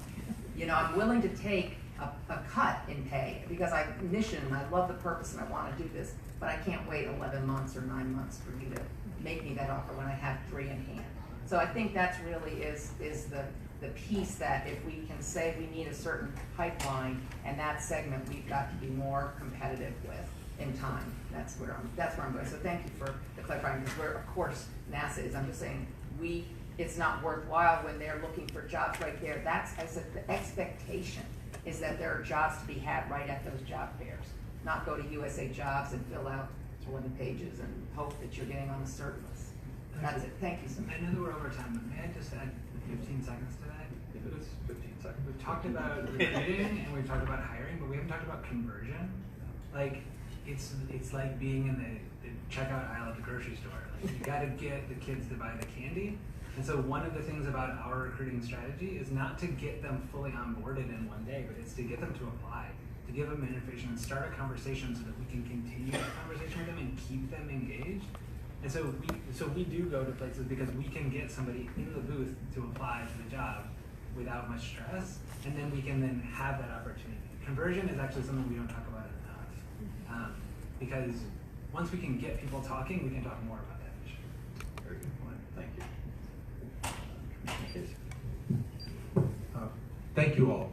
Tremendous. Thank you for your public service. Thank you for your passion. So as we've traveled the country, we've met government employees, local, state, federal level, who are incredibly dedicated, work incredibly hard, and don't feel down. So we've heard that message. I know from my own experience, every high-performing organization, whether it's the private sector, the social sector, the government, it's all about their people. Full stop. That's it. So what I'm struggling with right now, and I'm convinced, I mean, we have a system that was designed 75 years ago. The last time Congress looked at this was over 40 years ago. USA Jobs is a nightmare we've been over. So what I'm struggling with is, okay, if you were us, how do we cut through the clutter? How do we get Congress to actually pay attention to this? So what is the number one thing you would do? Each of you, one thing, if you were us, because we can recommend, we can take all your great ideas. We had another panel this morning full of great ideas. What would you do if you were us? Top thing to actually get people down the street to hear your clarion call, because it's clearly a huge need if we're going to have a strong federal workforce in the 21st century. Who wants to go first? I mean, I feel like as the lobbyist at the table, I should take this question. But it's a really good one, and one that I was trying to come up with an articulate answer while you were asking it. And I think we are in really different political legislative times right now, right? Every day we're like, well, this hasn't happened before. This is a very different environment. I worked on the Hill at the beginning of my career, and the place that I worked at doesn't look anything like the Hill that we have today. And this is a Congress, this is an administration that reacts to crisis, right? The crisis happens, we immediately pass legislation. You look at what happened at the VA, and then we fix it, right? We fix it later because we know it was broken when we passed it. But Congress needed to show that they took action on an issue that was topical, right? We have a crisis here, right? We have a crisis recruiting top talent to the federal government. You could point to the OPM data breach, right? But no one has improved the OPM systems to the point where that data breach doesn't guarantee that to happen again. The problem that we have here and the problems that we've all been articulated, I think really need to be sold to Congress as a crisis, because you will be up against members who do not see a value in public service, despite the fact that they are all public servants. They will not see that value. They will not want to invest in our federal government or throw more taxpayer dollars at this crisis that we have. And I think as commissioners, it's really coming on you and myself and NARFE and the other organizations. We do this all the time. We can debate the size and scope of government all day long, right? But at the end of the day, I think we all agree we want government to run efficiently. And I think when you frame it that way as a crisis of efficiency and effective use and efficient use of taxpayer dollars, that's going to be the way to get their attention. Thank you. Travis, you have something else? Sure. I would say that we need to sort of think about what does a new team or what does a new center of excellence, as I said in my remarks, look like to create the solutions to these problems. And I think we need to avoid the trap that some historical innovation efforts have, which is to try and fix this for all of government at once. So the complexity of the whole civil service system is maybe too much to tackle when we're talking about some of these sort of mission priorities. And so I think we need to look at smaller pieces, economies of scale, and the way that we could have some smart people who are dedicated to this cause of improving civil service, fix pieces of the civil service one at a time. Terry, your organization's put out great plans, great reports. So what's the number one thing you encourage us to? I was going to say crisis. So that's already been taken. But I think I would offer, the Academy has put forward the idea of a talent management system. And to the civilian ears, that sounds like radical change. But I'm here to tell you it's not that radical, and it's what the military already does. The military trains people, promotes people, assigns people, and manages skill sets. Mr. Watt, I see you may disagree with me, but the concept is that you're training people and you're managing their talent and you're growing their capabilities. And you understand how to do that so that you grow people who are adaptable, who may not know the exact next job they're going to, but you've provided the training and the preparation and the leadership skills so that they can adapt in whatever situation that you throw them into. You would obviously have to make some modifications from a military system to a civilian system, but there is a concept out there that could be modified. So you don't have to start from scratch. You have a construct that could be adaptable to a civilian talent management system. So providing an insight into the crisis, in fact, I mean, we really do have not only the changing nature of work, but the demographics should force us to make that decision. We find places where we can pilot this, and then we have a model that we might be able to adapt. Thank you. Looks like I'm out of time. Commissioner Skelly. Thank you. The title of this hearing is Critical Skills and Benefits, and we've been talking about people who are precious to the organizations being represented here, by extension, the federal government, and the difficulties and the challenges that government has in accessing these people. And we've been talking for almost 2 years now from when we first got together, and a little later we were actually sworn in and good to go. And it often comes up, so what's a critical skill? Who says it is? Why does that matter? I'd like to get your thoughts as to defining people that are the ones that most require us to have those special rules to get after them and to get them in. As a homeowner, a plumber can often be a critical skill to me. As a commuter, it's a certified Nissan mechanic. So are there governmental-wide definitions, or is it something that's, I believe, is it to the agency? Is it to the sub-part of the agency to decide for them as a critical skill? How does that matter? Because I know they're fleeting. Like Mr. Hartwig talked about, I'm trying to hire people for things that weren't, you can't have a skill that wasn't invented 10 years ago or have that experience map work out for you. I'd like to get, start with you, Doctor, and then Mr. Hoadley and Mr. Hartwig about the definitional aspects of that and how that applies. That's another wonderful question, and a hard one too, in many ways. So OPM does do an annual review and issues government-wide mission-critical skills, and each agency also reports to OPM on an annual basis our mission-critical occupations, MCOs, that are really skills, if you will, but we call them occupations. And so we are reviewing that. We do it in terms of our workforce planning and looking at what we're going to need and what skills we're going to need. So we do have a process to do that. But I will say it's getting faster and harder to do that and to say this is something, because even on an annual basis, things are changing. I mean, from the intelligence community to Department of Homeland, the threats, the cyber, the IT, the technology is advancing so rapidly. So I'm not sure that that model is even as sustainable anymore. And one of the points that I'm going to kind of say is, I actually, because I've lived in so many of these agencies, I am a proponent of one system. I don't think we should set up one system for STEM occupations or skills and another system for non and another system for enduring work or mission support work. It's inefficient, it's ineffective, and it lowers morale. And so one system, what we want at NASA is one system for our workforce that's mission driven and absolutely skill and competency based. That may not be a one-size-fits-all for other agencies, because we don't provide a direct daily service to the American people. We have a different type of mission. And so I think you have to look at the differences and then the similarities, but the critical skills, and that's why I find it hard when OPM does their government-wide, because they look usually at quantity. And agencies that are small are never going to hit the numbers. But if we don't have 3 of the best aerospace engineers who have certain propulsion, anti-gravitational, we are not going to be successful. But we're never going to have the numbers that the Department of Defense has to say this is a mission critical occupation. We can't hire these. So we've been using the labor market now to show supply and demand, and there's not enough supply to meet the demand of the jobs. So that's helping us to show mission critical skills, but also shortage in what we're going to need and how we're going to compete for those. So I'm really kind of evolving the definition. And again, back to what you're trying to do is, what is it, like a modern personnel system? Please don't recommend, well, do this for STEM, because myself, with my background, I could be in an HR 201 job, or I could be in a 180 industrial personnel psychologist job. What is science? What is technician? What is engineering? I have facilities engineers, but I have rocket engineers.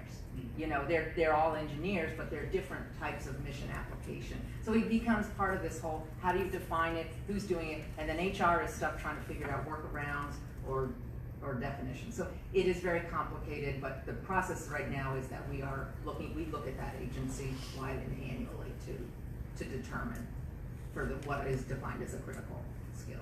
Thank you, Mr. Homeland. Sure, and I would say we're sort of evolving in our approach to this, and that we've done the traditional methods that are related to the Office of Personnel Management processes, but you know, the mission is moving at such a pace that it really requires subject matter expert input, the people who are managing this mission on a daily basis, providing information to human capital practitioners so you can document the skills that are critical and keep pace with that change. And so it means a sort of quicker way of doing human capital, but it is possible, and it does require that tight relationship between people who manage the mission, who have their sort of hands on the keyboard, and human capital practitioners. Thank you.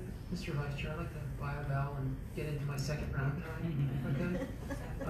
Mr. Wilson, why don't we flip the clock? Thanks.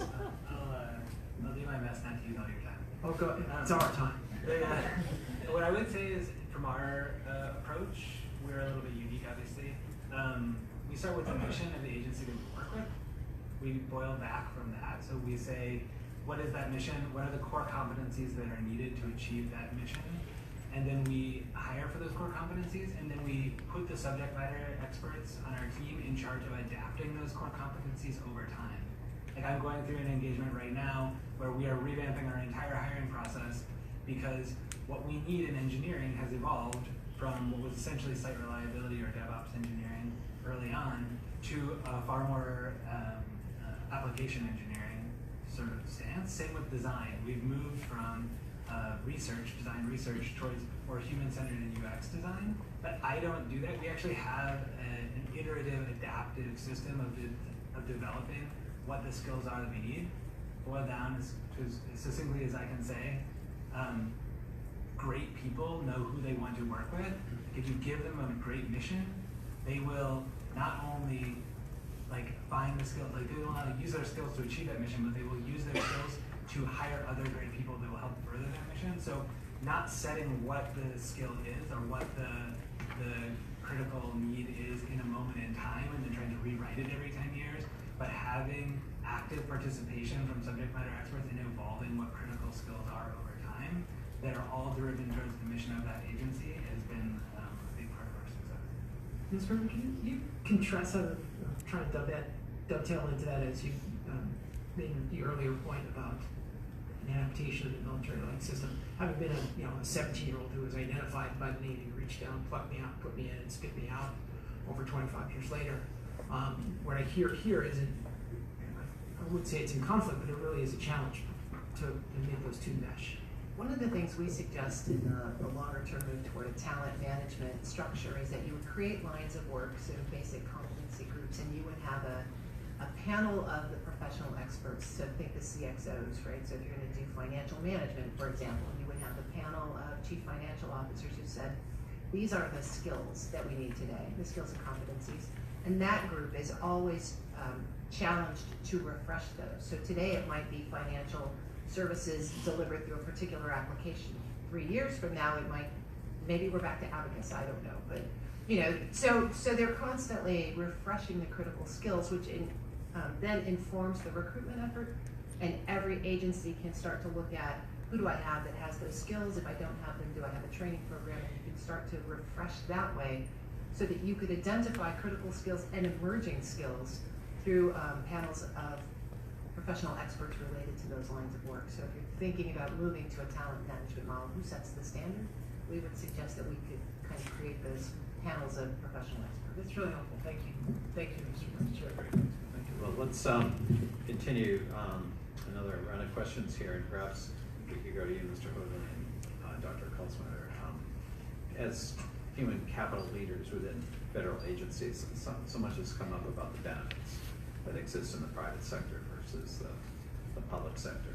I would be interested in your reflections on the kinds of things that you think we're losing out to in terms of the benefits packages when you're recruiting highly skilled and technical assistants. What are some of the things that present themselves as barriers then that are offered in the private sector but not in government agencies? Sure.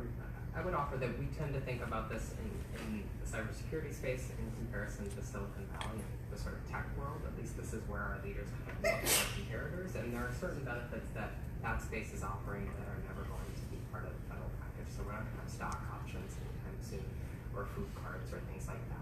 I think that the major barrier is not a barrier related to the menu of benefits we have, but it's a communication problem. So it's very difficult for job applicants to immediately understand, unless they're familiar with the federal employment space, what our benefit package is, right? So the language we use, the labels, words like defined benefit don't necessarily resonate with the applicants that we're seeking.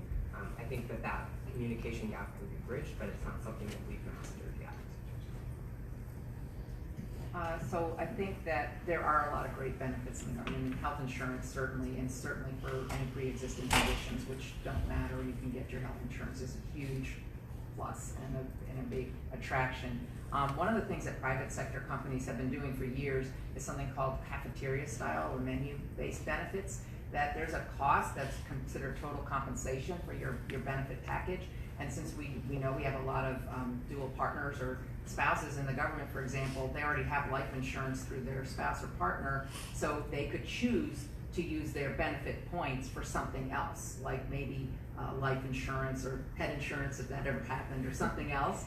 So that's one of the things that I think is a more timely and modern approach to showing that you have a total package to the public servants, that we can say you're valued and you can use these in different ways that suit you at the time you need. And I want to just drumbeat on the parental leave.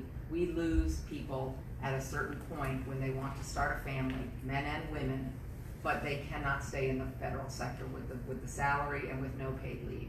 They leave us, they say they don't want to, and we don't want them to go, but they leave to get some paid leave. It's too costly to start a family, adoption or childbirth, they won't stay.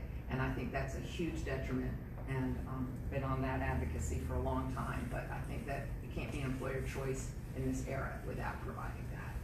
And sends a really important message. So I think that would be attractive. And then, yeah, I think, again, just flexibility in choosing your benefits is something that the workforce of all generations, because you need different things at different life stages. So having that would be a plus. Could I add a note to that? Thank you.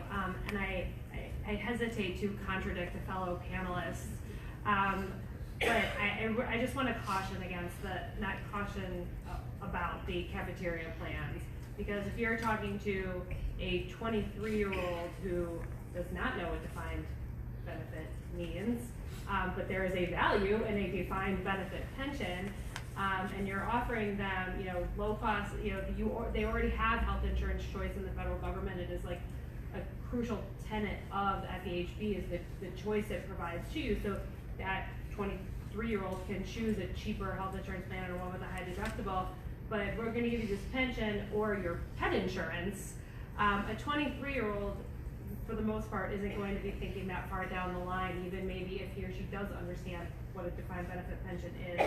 And I don't want to be in the business of saving people from themselves, but we have a retirement crisis in this country, and offering up a solution to attract people that could exacerbate that crisis, I don't think is a road that we should be going down. I'm sure there's a middle ground somewhere between offering a cafeteria plan and encouraging people to save for retirement, but I would caution against any action that could dissuade younger individuals from saving for their retirement. Point taken. Vice Chair Warren. Thank you. Just a quote, Ms. Gerton. We talked about, because the General Service has this demo you had mentioned, Mr. Hartwig, about going into other federal agencies to identify how you can help them. So if the commission wants to recommend sort of a demonstration authority for agencies to try to do something bigger, I guess, than spread digital services even more across agencies. What should sort of that demonstration authority look like, and are there things that we should be concerned about when we give demonstration authority? This third part is, because I've seen it, when we give demonstration authority, they last for years and decades, and how do we sort of take the real best practices like digital service and actually implement them across the government once we come up with the plan? So you've got a great question there, and we think that that is one of the key functions of whatever you would call a central personnel entity, right? The cycle of test, learn, share, adopt has got to be one that we are constantly on. Agencies should be much more aggressive. We should encourage agencies to be much more aggressive in attempting demonstration projects, but we've also got to make it easier for them to do that, and we have to relieve the burden of the continuing authorization as opposed to declaring it finished. One way to do that is, in the definition of it, is to describe particularly the parameters and how you're going to test and evaluate it in a quantitative way. Then OPM has got to be responsible for evaluating that and sharing that, and allowing as broadly as possible the application of that new flexibility without the requirement for every agency to retest in their unique capabilities. So there's some statutory relief that would have to be identified in the process. Making the process simpler, designing evaluation projects that can be effectively evaluated, and then maximizing the application of that as rapidly as possible. Mr. Hartwig, can you identify, since you're kind of doing like this little demo in several of the agencies, sort of have you identified barriers already, whether legislative, policy, cultural, through agencies that you found? So can you explain to me a little bit? I don't know the demonstration authority. Like, are you talking about the hiring piece? Like, Yeah, so it's normally the pilot authority. Like, you take what you're doing in digital services and how can we apply it given the different constructs of agencies in different agencies? Interesting. So I'm not sure that I'm the most qualified to say this. Yeah.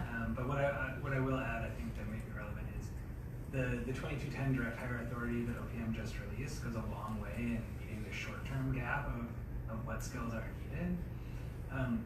In sort of my field, the technical work that needs to be done in the government is not technically difficult. It's the change management work that is very, very hard. It's the risk aversion and those kind of things.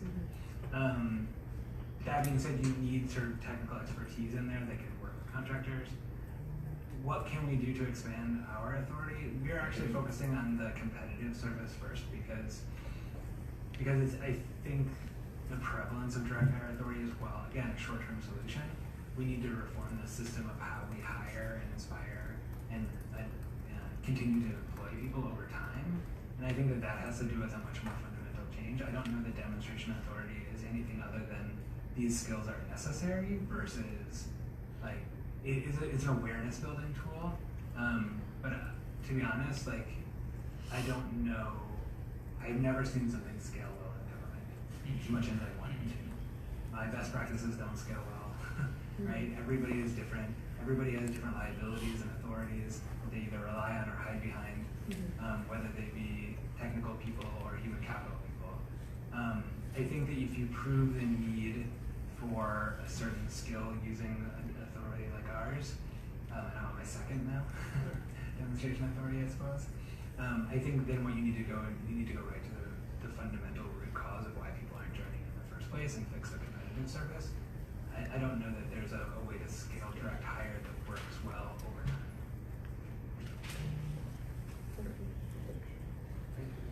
Mr. Chairman, I've been around Washington for a long time, since '64, and I thought I knew a little bit, but one of the best things we did as a commission is to go out and talk to the people, and we went across the nation doing 10 different major sites.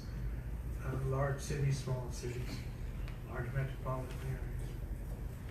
And it occurred to me that I learned so much from that, touching the earth, if you will. And my question to each one of you is, as you are going out recruiting for special skills and you ask for the benefits that are necessary that they want, what are you hearing that we haven't heard today that you want to be sure we are aware of?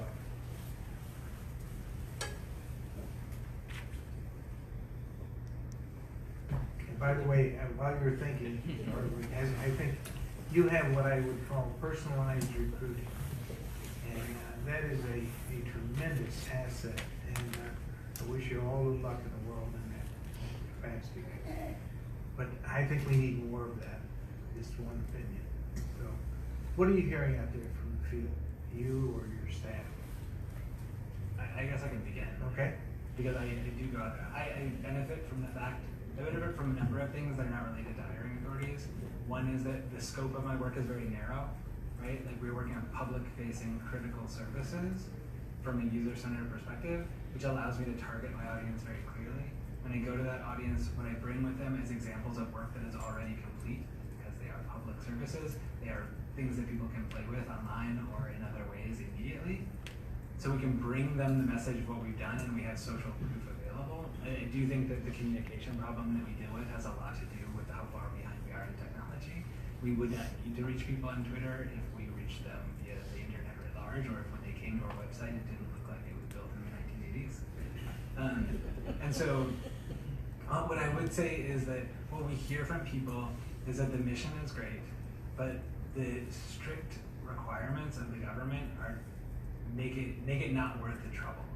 Like there are people out there making it easier and easier and easier to hire, and we continue to make it harder and harder and harder to hire. And if I can enforce one general notion that's probably not the most useful tactically, it's that in an effort to make the system fair for everyone, we are excluding a lot of people. And those are the exact people that we need. Thank you very much. I think I would add to that, and it's sort of a related point, that I'm not sure that we're hearing about specific benefits that people desire. They just desire federal employment and to be able to contribute to the missions that they're hearing about.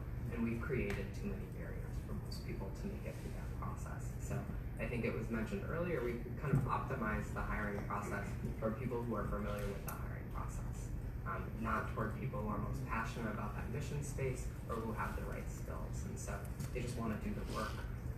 More so than specific pieces of a benefits menu that they see missing. I'm impressed by the aspect of skills, knowledge, ability, self-assessment. I'm excellent in everything. But if you tell the truth, you're penalized. Right. So, thank you. Yes, ma'am. I go on for you. I would add that I think that we have to change some of the paradigm too, that work, again, the definition of work and roles have to change from you come in as a 30 plus or 20 to 30 years civil servant for a permanent position. We have the biggest generation, the baby boomers, retiring now from all sectors. We have people, when we're out, who say, I want to just come and give back to my country. I'd love to come and do a project for NASA. I've been at this, that, and the other. How can I help? I'm a volunteer. I'm already on my retirement. We can't take them in. Like, it takes a lot. Why can't we think broadly about it's not necessarily you have to be on a signed contract to be an employee or to contribute back. I think a lot of our agencies would love to have a volunteer corps, a public service corps, and give back if they're financially able to do it. But I'm just saying, I think there is a segment that is coming to that point who are able to do something, and we can't find a way for them to contribute, even virtually on a project, you know, that we're collaborating on. The other one is technology. So we have to balance. One of our things that came out in our future work is the sharing and the security of technology. We are so hyper on cybersecurity because the threats are real, the hacks, all of this vulnerabilities. At the same time, people do their work through technology. We have tools our people can't collaborate on because they haven't been blessed through the top technology gurus that say this is a safe way to collaborate. Our people can't get our work done if they're not collaborating. To come into work and say you can't get on these tools because they're not safe, but that's how they go home and they're on those tools. They're on LinkedIn, they're on Facebook, they're on these, sharing what they're doing. They're pulsing their network talking about the problems they're trying to work on. I'm not talking about, security stuff. I'm talking about just general problem solving is not bound by the 9 to 5 or the 8 to 5 or the 8 to 8 work world or coming into a physical building anymore. And so this whole blurring of lines is something we really have to tackle, because this generation for sure picks up and texts and does everything multitasking through technology. And I think we're struggling in organizations to tell them where those tools are and what they can and can't use. And they're like, what are you talking about? I can't use Slack and this thing that I don't even know what these things are, but that's how they're doing. Are they not using Slack to collaborate? And their network is broader than who's on the NASA payroll, which it should be. Excellent. This is great. Thank you very much, Dr. My time is up. Commissioner Butler. Thank you, Mr. Chairman. Dr. Kolmstetter, I was astonished when I as the father of 2 data scientists, when I saw in your testimony that as far as the federal government's concerned, their job doesn't exist. Yes, let's go to that one. Can we go to that one? And I'd like to hear a little bit more about that. But if I could ask you to think about this, and as well as some of the other panelists as well. We continue to hear that in the private sector there's so much more flexibility in their hiring, and many in the private sector value the so-called soft skills. There's certain technical things that they want, but these soft skills, which I have to say, for the benefit of one of our colleagues, she refers to as essential skills, right, as being critically important. The idea being you get the folks who have the right kind of essential skill set combined with the technical capability you need, and then it doesn't matter what you call the position, because you can bring them in and make them part of the organization. Is there a place in our federal government system to have that level of flexibility and adaptability that says we don't need no stinking occupational standard definition in order to bring in the people that we know can add value? Can you help us?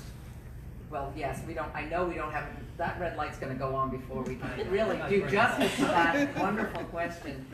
But it does get to really that knowledges and experience and the technical is one thing, and we'll check that box, but it is that fit and those other core essential. We've done some studies, and it is about a growth mindset, that continuous learning, that curiosity. We've got to have that. Teamwork is big. When we're out and we're giving talks, we talk about learn to work with others and collaborate with other people who are different than you, who have different perspectives, who are coming from a different place, because that's going to make it richer when you come in to do our projects. So we talk about teamwork, we talk about adaptability and resilience.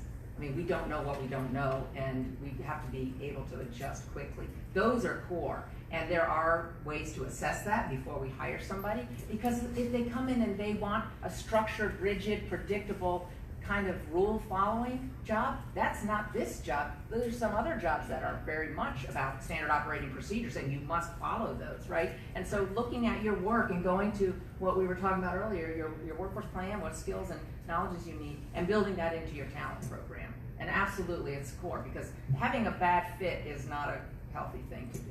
So I think absolutely there is, but the data scientist is a big one, because OPM still doesn't have a classification. We're forcing it into math or statistics or computer science, and it's not a fit. And they gave me a list of 21 things that we have to do to justify what it's going to take to even classify that. And so nobody has time for that. Look on the newspaper. Data science has been a field. We were talking about somebody's children are in data science. I mean, so anyway, so that's where we got to get off of task-oriented and to more capability, competencies, and the skills, which is why USDS can do it, and then they're paying people 15 level, Right. not in the classification standards that we are upheld to. I have so much to say. Let's take it. Let me start very clearly by saying there's also no federal position description for designer. That even though that is one of the core principles that the government should be best at, which is listening to the public before it builds products and does create services, the government does not have a position for listening to the public. Right, what we would call human-centered design. Putting that out there. Also, I would love to recruit your children and get USDS.gov/apply. I'm not going to be shy about that. What I would say is USDS, I'm way smelling What USDS does is we use a single general position description for every single person, which means that I use the same position description to hire a talent recruiter as I do to hire a software engineer. That's a digital service expert. It's a little wonky. The real mix of this is that underneath that are the core competencies that we hire for. Those competencies show the entire breadth of that, including EQ skills, fit and resiliency, the ability to communicate effectively with people that are not technical, for example. You might encounter some of those in government. What we do is we hire for those core competencies and also the technical competencies, but we allow people to be fungible. People apply on my website to be an engineer, and we say, hey, you've got more product management experience than engineering experience, so we move them into the product. We don't say, sorry, you applied to be an engineer, you're not an engineer. We say, you're a talented person, we're gonna move you where you have the best chance of getting on this team, and then we're gonna test your technical skills to make sure that you have the core competencies that will get the job done. And then when we're done with that, if you have a perfect score across the board, but you have poor fit and interpersonal skills, we will not hire you. Like, it is the core of what we do, is our ability to work with others. We take people and we put them on self-assembling teams of 5 and give them an impossible mission and we expect them to succeed. We have a policy where the bigger the problem we're trying to solve, the smaller the team we deploy is. Small teams like that are great at cutting through bureaucracy, but they don't work if they don't work well together. And so those EQ skills are 1/3 of our entire interview process, but 50% of the weight in that process falls specifically on interpersonal skills and the ability to get along as a team. And it cannot express enough how much we should be pushing for that in government, because again, this is, even in my world, this is not a technical game.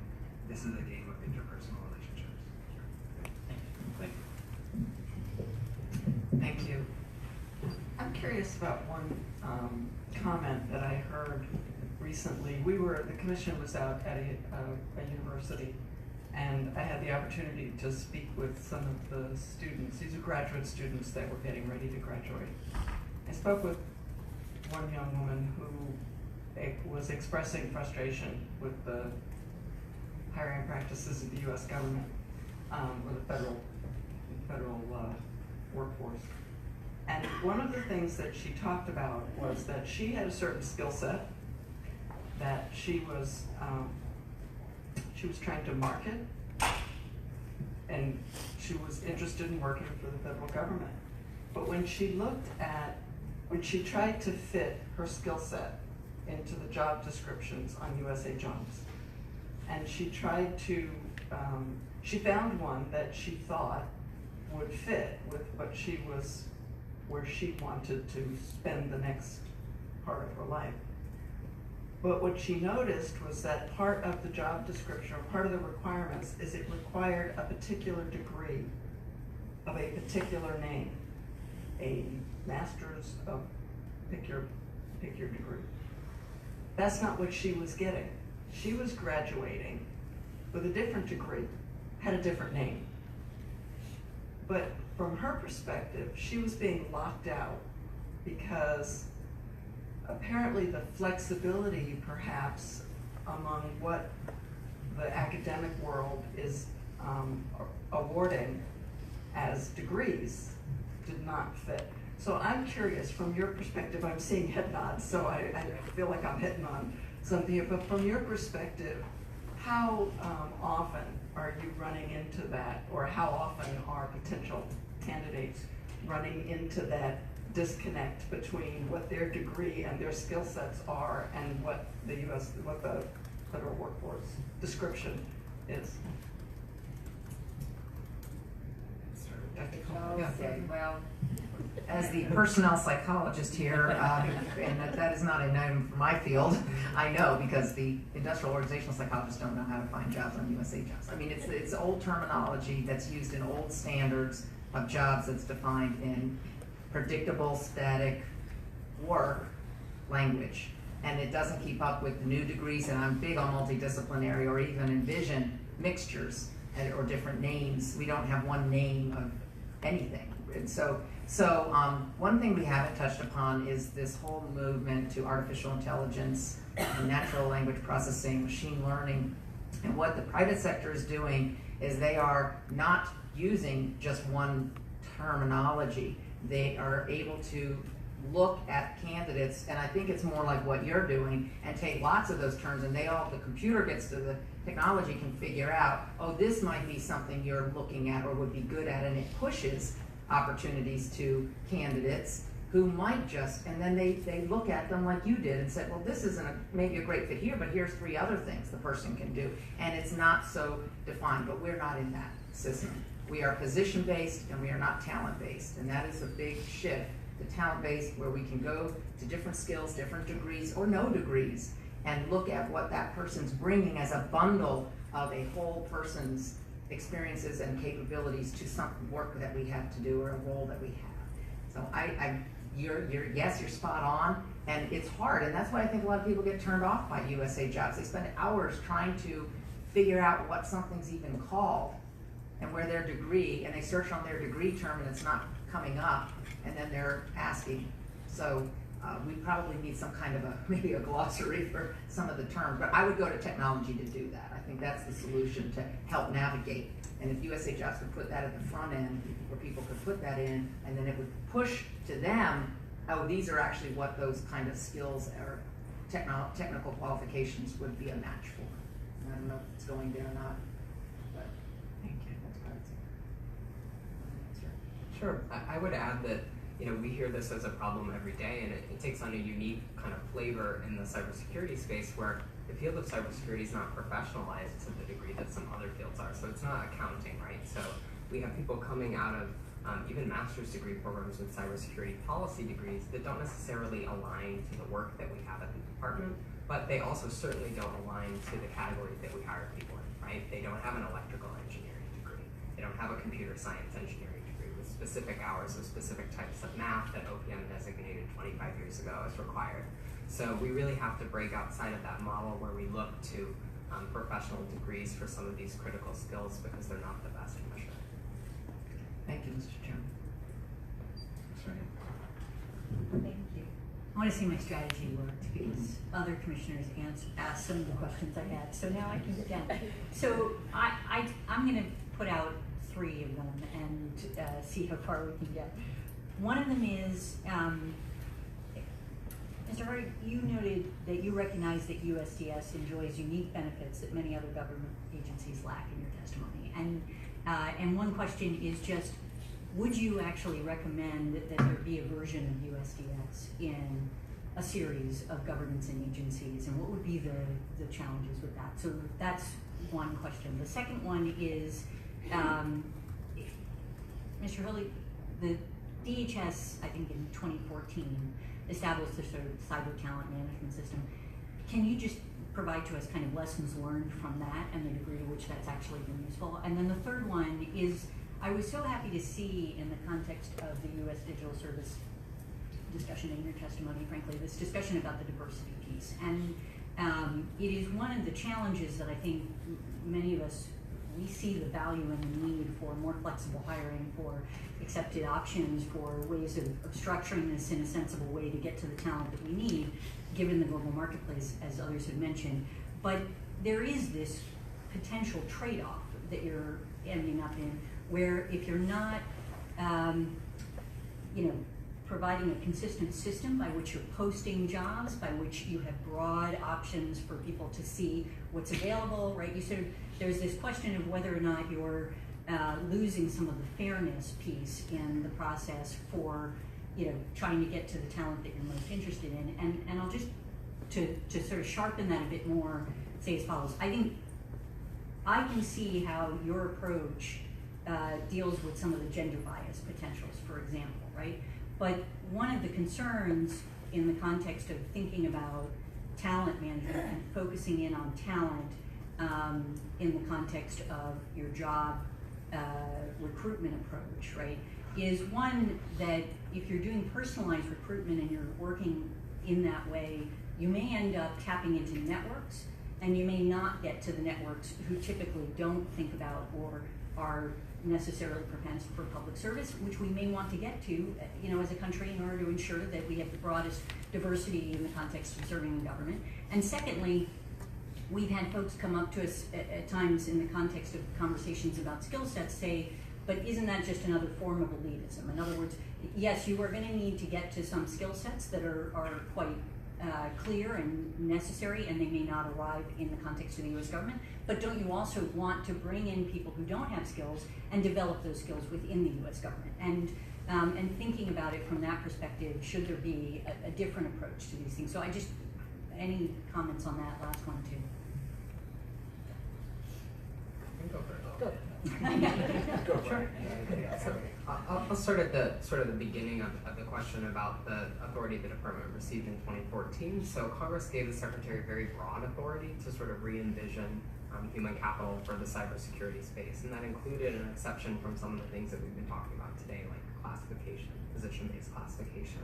I will say that we are still in the process of building what that replacement system will look like, because it's extremely hard. It's extremely hard to break out of the mental models that we're all familiar with that are associated with civil service employment, and to create a new, fair way to do some of this work.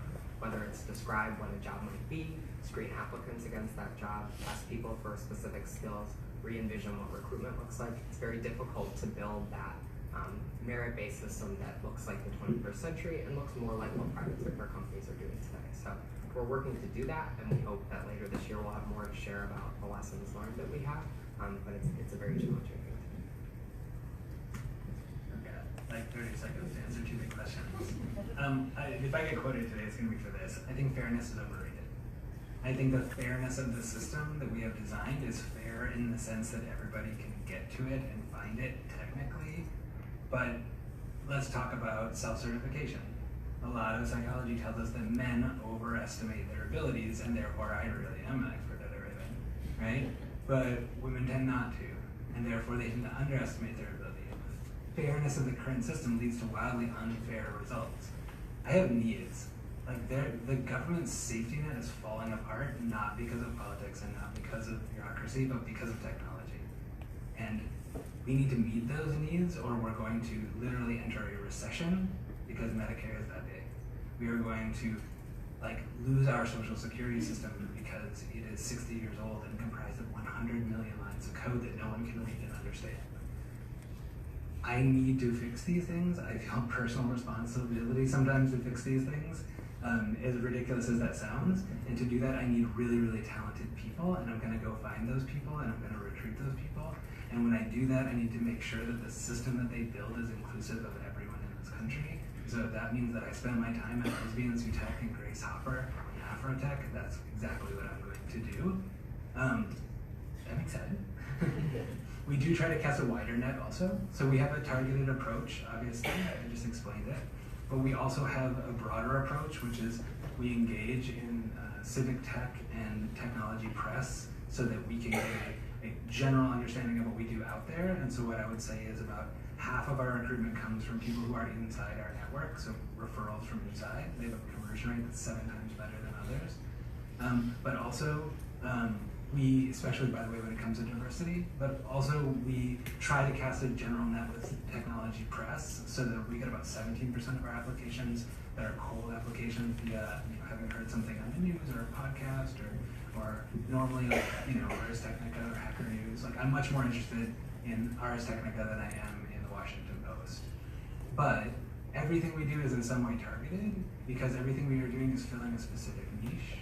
And to do that, I don't have the time to look at people's self-certification. What I need is I need to have a subject matter expert, to your question, look at an application, look at a resume and say, hey, I'm an IO psychologist. I know that personnel psychologist is complete BS, but I know that because I'm a human being and I'm good at deciphering the differences between these things. And therefore, by having that person involved early on in the process, we're able to weed out those oddities and focus on the quality of the candidate. What we're just trying to do is get that initial vet, get them in, and then let their skills shine or not during the interview process, which is a very fair and structured thing. So what we have asked for in terms of fairness, and I apologize for the time, what we have asked for in terms of fairness is to certify the process itself. To say we're going to do X, Y, and Z. We're going to do it consistently, we're going to do it fairly, and we're going to apply the same principles to everyone within this box, but you've got to trust that what goes in the box, whatever comes out of the box is of quality. That's how I can hire a 17 or an 18-year-old. I can't hire a 17-year-old, I hire an 18-year-old. 18-year-olds in one day, right? But, and if you can trust and certify that, then you can look at the output metrics over time and judge whether or not we're failing and can adjust to do that, hence publishing our diversity statistics, for example.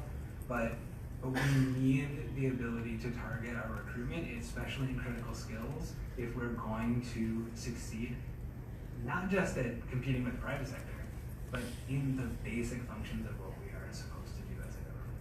That's great. Very thoughtful. Thank you. We're talking about recruiting for these specialty skills from the existing talent pool. But part of this, at a deeper level, I guess, it's an equation of supply and demand. And so I put this question to any panelists who'd like to tackle it. Is our education system, our high schools and our colleges and universities, are they doing enough? Are they doing the right things to turn out the talented individuals that you need with the knowledge, the education, the skill sets that you need to recruit from? And if not, what recommendations might the commission make to help that along? I mean, yes, I mean, based on our internship programs, we can say, if we talk about early careers, it's converting them into an employee that is the challenge. So we see a lot of talent that we may not be able to reach.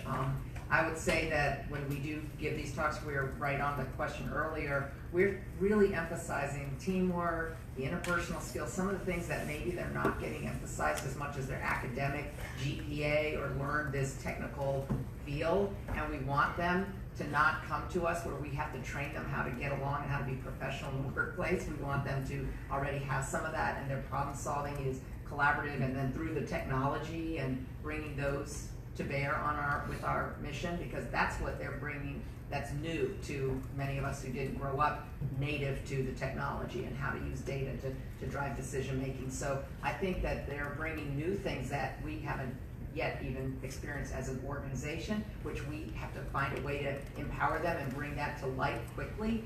But we also need them to be able to hit as an employee, I think, very important. So we emphasize that, and we try to give them those experiences as interns, even if they don't come, if they come to another agency, that they've understood how to work in a federal government and what it means to be a civil servant and what your commitments are and things like that. So I think some of those soft but necessary, I like the essential skills, is something that we do try to tell schools, academic institutions to focus on, as well as the academic. Sure, I would offer as a former humanities major that the professional skills, as we like to call them at DHS, are very important. So to the extent that we can emphasize critical thinking, problem solving, communication, we need to make it clear to academia that those remain important just as much as specialization in a particular profession. And then when it comes to technical skills in a specific mission area, we probably need to do a better job as agencies in terms of articulating what we're looking for. We're not doing a great job today describing what cybersecurity means at DHS, what cybersecurity means at NAPA, et cetera, so that they can make sure that their curriculum is aligned to the mission outcomes we have. Yeah. Go ahead, then, or please. Well, I've got a big question after that, so long. I think you were running low on time, so. Fair enough.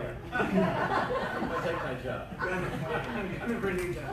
Well, this is a big question. It goes to something, Mr. Hartwig, you said you need to hire people to solve these very important problems that may be at crisis level. And not really looking for an answer today, but maybe if you have something to offer to this question, which will soon be posed, and an ability to work with our staff after this hearing. Have you thought about, and could you help us after this hearing, any of you, not so much how to recruit people with these skills that are needed, but in a crisis situation, how to conscript people with these skills? If you have input on that and are willing to help us, just raise your hand and we'll follow up. I certainly have thoughts about conscription. Vice Chair, happy to talk about it after. Thank you. And Dr. Please. Thank you, Mr. Chair. I just want to build off of my fellow commissioner. Again, this is the first question about universities. Mr. Hartwig, you mentioned you had student loans when you first got your first job. You got paid $38,000. The Department of Education, the General Accountability Office, recently released a review of the Public Service Loan Forgiveness Program, finding that 99% of the people were denied. I want to find out more about why. But to what extent, and this I guess is for first Mr. Hartwig and then for Ms. Klement, to what extent are student loans a barrier to getting talented young people with critical skills or important skills to join federal government service, and what can we do about that, or what other benefits could we provide? Should we keep the loan forgiveness program in place? Should we make it easier to get accepted for it? Thoughts on that? I guess we'll start with you since you brought it up, and then Ms. Klement. I'll say that when just to be quite frank, when I joined the federal workforce, I think I had $180,000 or more in student debt, and the State Department offered me a student loan forgiveness program of up to $2,500 a year, which didn't pay for, if you combine that with my wife's student loan, 1 month's worth of payments that we were making. So you should have programs. I'm not sure which program you're referring to, but it was the one where you do 10 years of civil service, right? And had to start from 2008 and all this stuff. The average tenure for a technical employee, actually the longest average tenure for a technical employee in Silicon Valley is at Apple right now. A report just came out and it's 4 years. Like, it's not an incentive at a 10-year rate. I think if you had a progressive scale that matched something, say like equity in the private sector, in the technology sector, that said, hey, if you work here for a year, we'll pay off 1% of your student loans. If you work here for 2 years, we'll pay off another 2% of your student loans.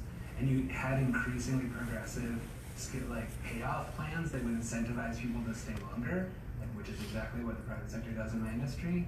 I think something like that would be far more attractive because it would allow people choice, but it would also allow people incentives to stay. Ms. Klement? In anticipation of this question, I gathered a few statistics that I thought were shocking. Among the class of 2018, 29% of college students took out student loans, so 30% graduated in 2018 without student loans. The average debt being just shy of $30,000. Our country as a whole has over $1.56 trillion in student loan debt, spread out among 45 million borrowers. The average monthly payment is just shy of $400. To say the cost of higher education in our country has skyrocketed would be an understatement.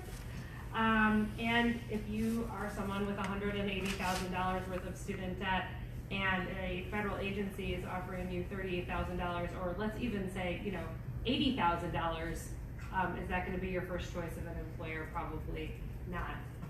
To your point about the 99% that are denied, a lot of it was process-based. The process being too complicated, too cumbersome, too confusing, that the application itself was wrong. It wasn't that they didn't qualify, it's that they didn't answer the questions right to prove that they qualified for them. I think that was one of the problems in there. So the process is broken, right? Absolutely, the student government needs a student loan repayment program.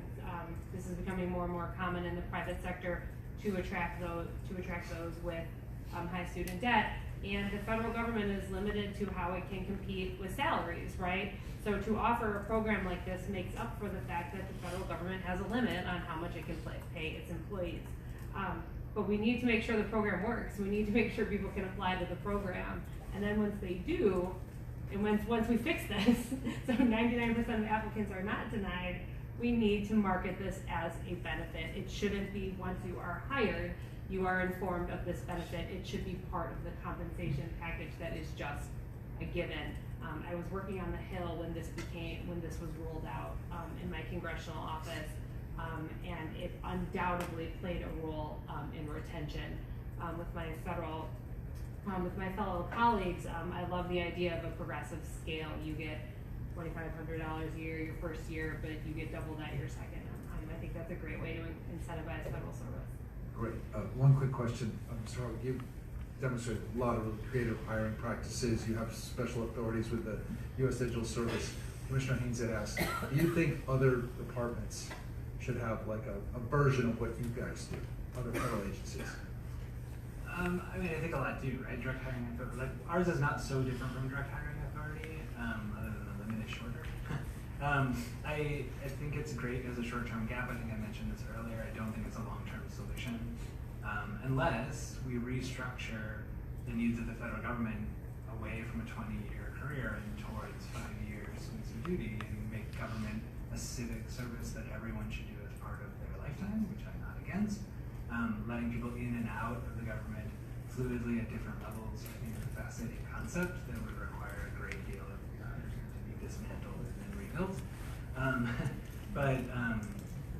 But sure, it can be done. I will tell you to Ms. Haynes' question, we do have 4 separate. We actually have 5 digital services. There's the U.S. Digital Service in the Executive Office. There is a VA, DHS, HHS, and DoD Digital Service. That being said, we centralize the hiring pipeline for not only simplicity purposes, but also so that we can distribute talent to where it's needed most effectively. And then we actually have a very fluid system of moving talent around. So when a skill set is no longer needed in one agency or is needed in another, or if we need to respond quickly to an emergency like the OPM breach, like we can and do, so that we provide a service to the entire government. I do think that there needs to be some centralized function like ours in order to respond up until the point where we feel that the government has been technically stabilized. Thank you very much. Commissioner Skillet, you thought about earlier. If the light was still green when we finished, so I think I've got something.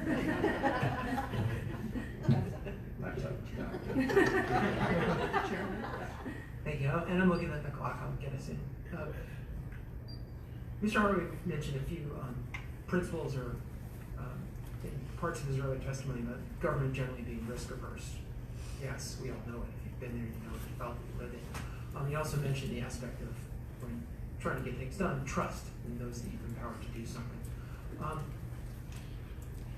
The federal personnel systems, Mr. Hoadley, you had in your testimony there about the history of it, why it came to be, how we got there, why it probably no longer overly a good fit. So to change it, you've got to pitch it to people who accept it, both for the people who use it in a large organization and pitch it to the people who will be affected by it, Ms. Klement, and get Congress to approve it. There are reasons why they came into being, and some of which had to do with abuse, decades, if not a century ago, in there. And there's also a risk in even if you get it approved, there's risk in implementation that the culture's not really good for. Things, I worked in a world that was all about risk for a decade. And it was go fast, break things. I trust you, bring me back the results and accept the breakage. Mr. Hoadley, with the things that you're trying to do with the cyber management within DHS, a very large and very broad, diverse organization, how do you get buy-in and get trust to accept the risk involved? I think part of what helps is the stakes are so high. So to continue to do business the way that we're doing business now, it's just not acceptable because we're not able to gain or keep the talent that's critical to accomplishing the mission. I think though, we talked about change management and culture change earlier. It's a huge culture change. And I think it requires sort of artful communication about what matters, both to employees, prospective employees, and then stakeholders. So we need to speak in language that people understand about some of these technical human capital things so that people can buy into what the outcomes will be, understand the risks, and make that judgment. And so we try really hard to, I say a lot on the team, can we talk about this like human, right? So can we talk to employees as if they're human beings? Can we talk to Congress, to leaders in the department in a way that they can understand what the different issues are that we're weighing and the solution that we're proposing them? Thank you. Ms. Klement, I want to go right to you because I could see how employees would not normally see risk but threat. So in my previous job, I did this job at the Federal Managers Association, and while I was there, their DoD managers were rolled into the National Security Personnel System and rolled back out. So I did a lot of work on that system in my previous job. And when the Department of Defense was selling this new personnel system to Congress, we need this. The talking point from the Secretary at the time was 20% of DoD employees are underperforming, and I need this system to fire them. I can't fire them under the current system that we have. Well, no kidding, employees felt threatened, right? You have the Secretary of Defense telling Congress that 20% of the department's employees are underperforming and need to be fired. The managers have all the authorities they need to fire employees. I think we need to get to the heart of why they don't, not whether or not they have those authorities. They do under the confines of Title 73 and 45, one of those. So it's all in how you approach it, right? It's all in how you sell it. And I can tell you that was absolutely the wrong approach. It put every employee on the defensive. There was not buy-in from military leaders who oversaw civilians who had no idea how to assess performance because they've never had to, and quite frankly, the anecdotal evidence that I heard didn't want to. It became a writing contest. It became who knew how to sell their skills better than the person sitting next to them and who could articulate them better. That buy-in from the top, the narrative from the top, I think is crucial in selling a new personnel system. Thank you. Thank you all very much. Let me just conclude with a quick lightning round, because so many of you have talked about the urgency of the moment. Give us the title of the chapter or this section of our report to build on Commissioner Casey's question about how we break through. If you would assist us, you probably went to liberal arts college, right? I did, yeah. I knew it. I knew it. So you'll be good at that. Give us a punchy breakthrough. You said No Time to Wait is the title of your report. No Time to Wait was the title of the last one. The last one. So give us a version of that. Let me see, we're out of time. We're out of time. Give me a second. Let me pass it to the other liberal. I would say new human capital for a new age. I'm trying to recall the conversation we had with some of the commissioners, and if there was one takeaway, what would it be? And ours was placing a value in public service. And off the top of my head, I can't come up with something quippy to capture that. But that's really where we're going, because none of these things matter if we as a nation do not place a value in public service. So something along those lines that I'm sure I will come up with, at 2 o'clock in the morning as I'm woke up from a deep sleep.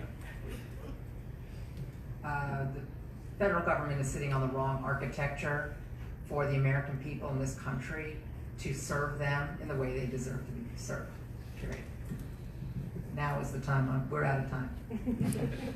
I think I'll defer to our first core value, which is that the heart of everything we do is hiring and empowering people. Well, we are literally out of time and for this hearing, but we do so with our gratitude for your submitted testimony and all the thought and care that went into its preparation and for the great conversation today. So to each and every one of you, thank you so much for being part of this, and thank you, as it's been observed, for your commitment to the public good in so many very important ways. So we will now dismiss the panel as we prepare to turn over to our public section of today's proceedings, and the Commission is committed to, you get to leave that, to transparency and openness with the public. And in keeping with these principles, the Commission intends to provide the public with an opportunity to deliver public comments during our hearings. As a reminder, in order to have the greatest opportunity for as many participants as possible, if you would like to offer a comment, please come up to the front. There's a microphone right in the center of the aisle. We ask you limit your remarks to 2 minutes, period per section, per speaker, and the lights will indicate that. When the light goes yellow, you have 30 seconds remaining. So we have numbers that have called forth, 79, 77, and 78, that I call forth to provide any important testimony to us. Public comment. 79, 77, and 78.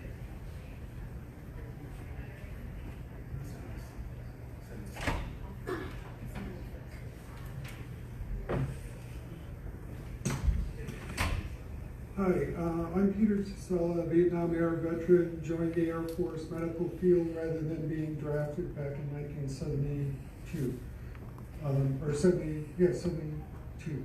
This morning I commented on my disappointment that the interim report had no reference to the idea of moving initial registration to the 17th birthday for it and on and off 1 year conversation on the Commission's second mandate. This Commission's second mandate, I quote, increasing participation in military, national, and public service as a means to strengthen our nation.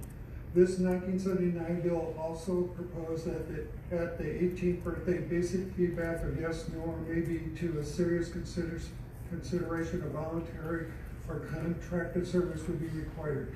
Each year, much realistic data would be gathered about the next voting age generation's views on the ethos of our nation's well-being, may be allowed for consideration up to age 23 birthday. I hope the Commission can get input from experts on this uncomfortable requirement. Another critical consideration of the second mandate is changing the name of the Selective Service to better reflect its new mission. After 9/11, President Bush challenged Americans to perform 2 years of service, and Executive Order 13254 called for an inventory of federal service opportunities and regulatory barriers to community and other service activities. He also had his staff create the USA Freedom Corps Network. Dated December 16, 2002, a White House letter from H. Christopher Bartolomucci stated to me, on behalf of Council of President Albert R. Gonzalez regarding the Selective Service System and Participatory Citizenship System. This is in reference to my suggested name. This was a 1% reply from the 100 letters I sent to the staff at the White House referencing above info on Executive Order 13254 and the USA Freedom Corps Network, old idea of moving registration to the 17th birthday, and my name for replacing the Selective Service System, its primary mission, and so its title. In the early 1980s, I obtained many letters from the Reagan administration about this 1979 bill, and Congressman Leon Panetta's 1984 bill proposal for a National Service Commission like this commission here, which died upon arrival in Congress with no support from the Reagan administration or Democratic leadership in the Congress. Thank you. Thank you, sir. Good afternoon. My name is Bill Galvin. I'm the counseling coordinator at the Center on Conscience and War, which supports conscientious objectors. And by the way, today, May 15th, is International Conscientious Objectors Day, so happy Conscientious Objector Day, everyone. Illinois has a law on the books that says if you've been classified as a conscientious objector, you cannot be a police officer. Now, we're not talking about people who violated the law here. We're talking about people who registered, went through the process, got recognized, and then performed alternative service in the case of a draft. Or people who were in the military, maybe served in Afghanistan or Iraq, and at some point came to the realization what they were doing was wrong. Maybe they had a religious conversion, and they sit now saying, because of my values, I can't do this anymore, and get an honorable discharge from the military. If they live in Illinois, they could never be a police officer. Now, to be honest, I don't know too many conscientious objectors who want to be police officers, but the whole concept of laws that say conscientious objectors can't do certain things really does rob the nation or that area of important and good critical skills. Some conscientious objectors very carefully delineate the difference between what they do in the military and war and what police officers do to enforce the law, and they view one as a moral thing and something they could potentially do, whereas something else, whereas being in the military is something that they can't do. And so laws like this would prevent these folks from potentially having those jobs. I have heard from a number of commanding officers that the conscientious objectors that they're dealing with were actually one of their best people in their unit before they had this change of heart. Because the first word in conscientious objector is conscientious. These are conscientious people. They take things seriously and they want to do their best. And we are harmed as a nation if we don't fully allow these folks to serve. Thank you, sir.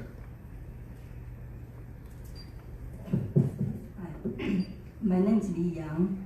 I thought I got to learn first ticket, but turns out to be allowed to speak.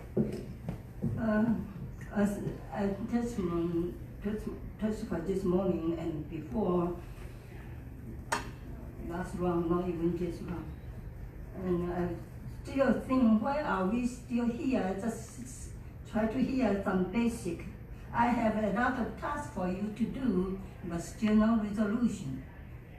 So I just thought you got to find somebody to do this. Other than that, all those who are sitting there doing misconduct should be fired.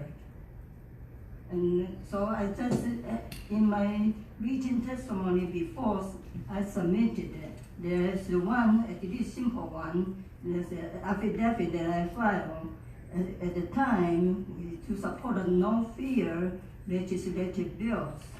And in there, this limit to 1 page, so I try to make it very simple. As inside of 1 page, I provided my qualification, and in there, I filed several formal complaints, each with numerous complaint issues. They are all timely filed based on protective classes. For instance, the race, color, national origin, reprisal, official misconduct, spin or complaint, and of course it is with the improper possession of complaint, procedure, proceedings, and various violations of rules and laws and constitutional rights with all kinds of adverse actions, constructive discharge, denial of sick leave, annual leave, suspension, employer's tampering, falsification of employment contract, annual sick leave, providing false data or no data for research, false record, testimony, affidavit, denial of hearings, and most complaint issues are unjustly manipulated, dismissed, and I won a decade-long litigation against NCHSR, as I mentioned this before, right up to U.S. Supreme Court twice, and which of course cost a fortune, but employer promised for reinstatement, but there's no such things happen, and there's not even reimbursement or legal fees. Instead, they deprive all my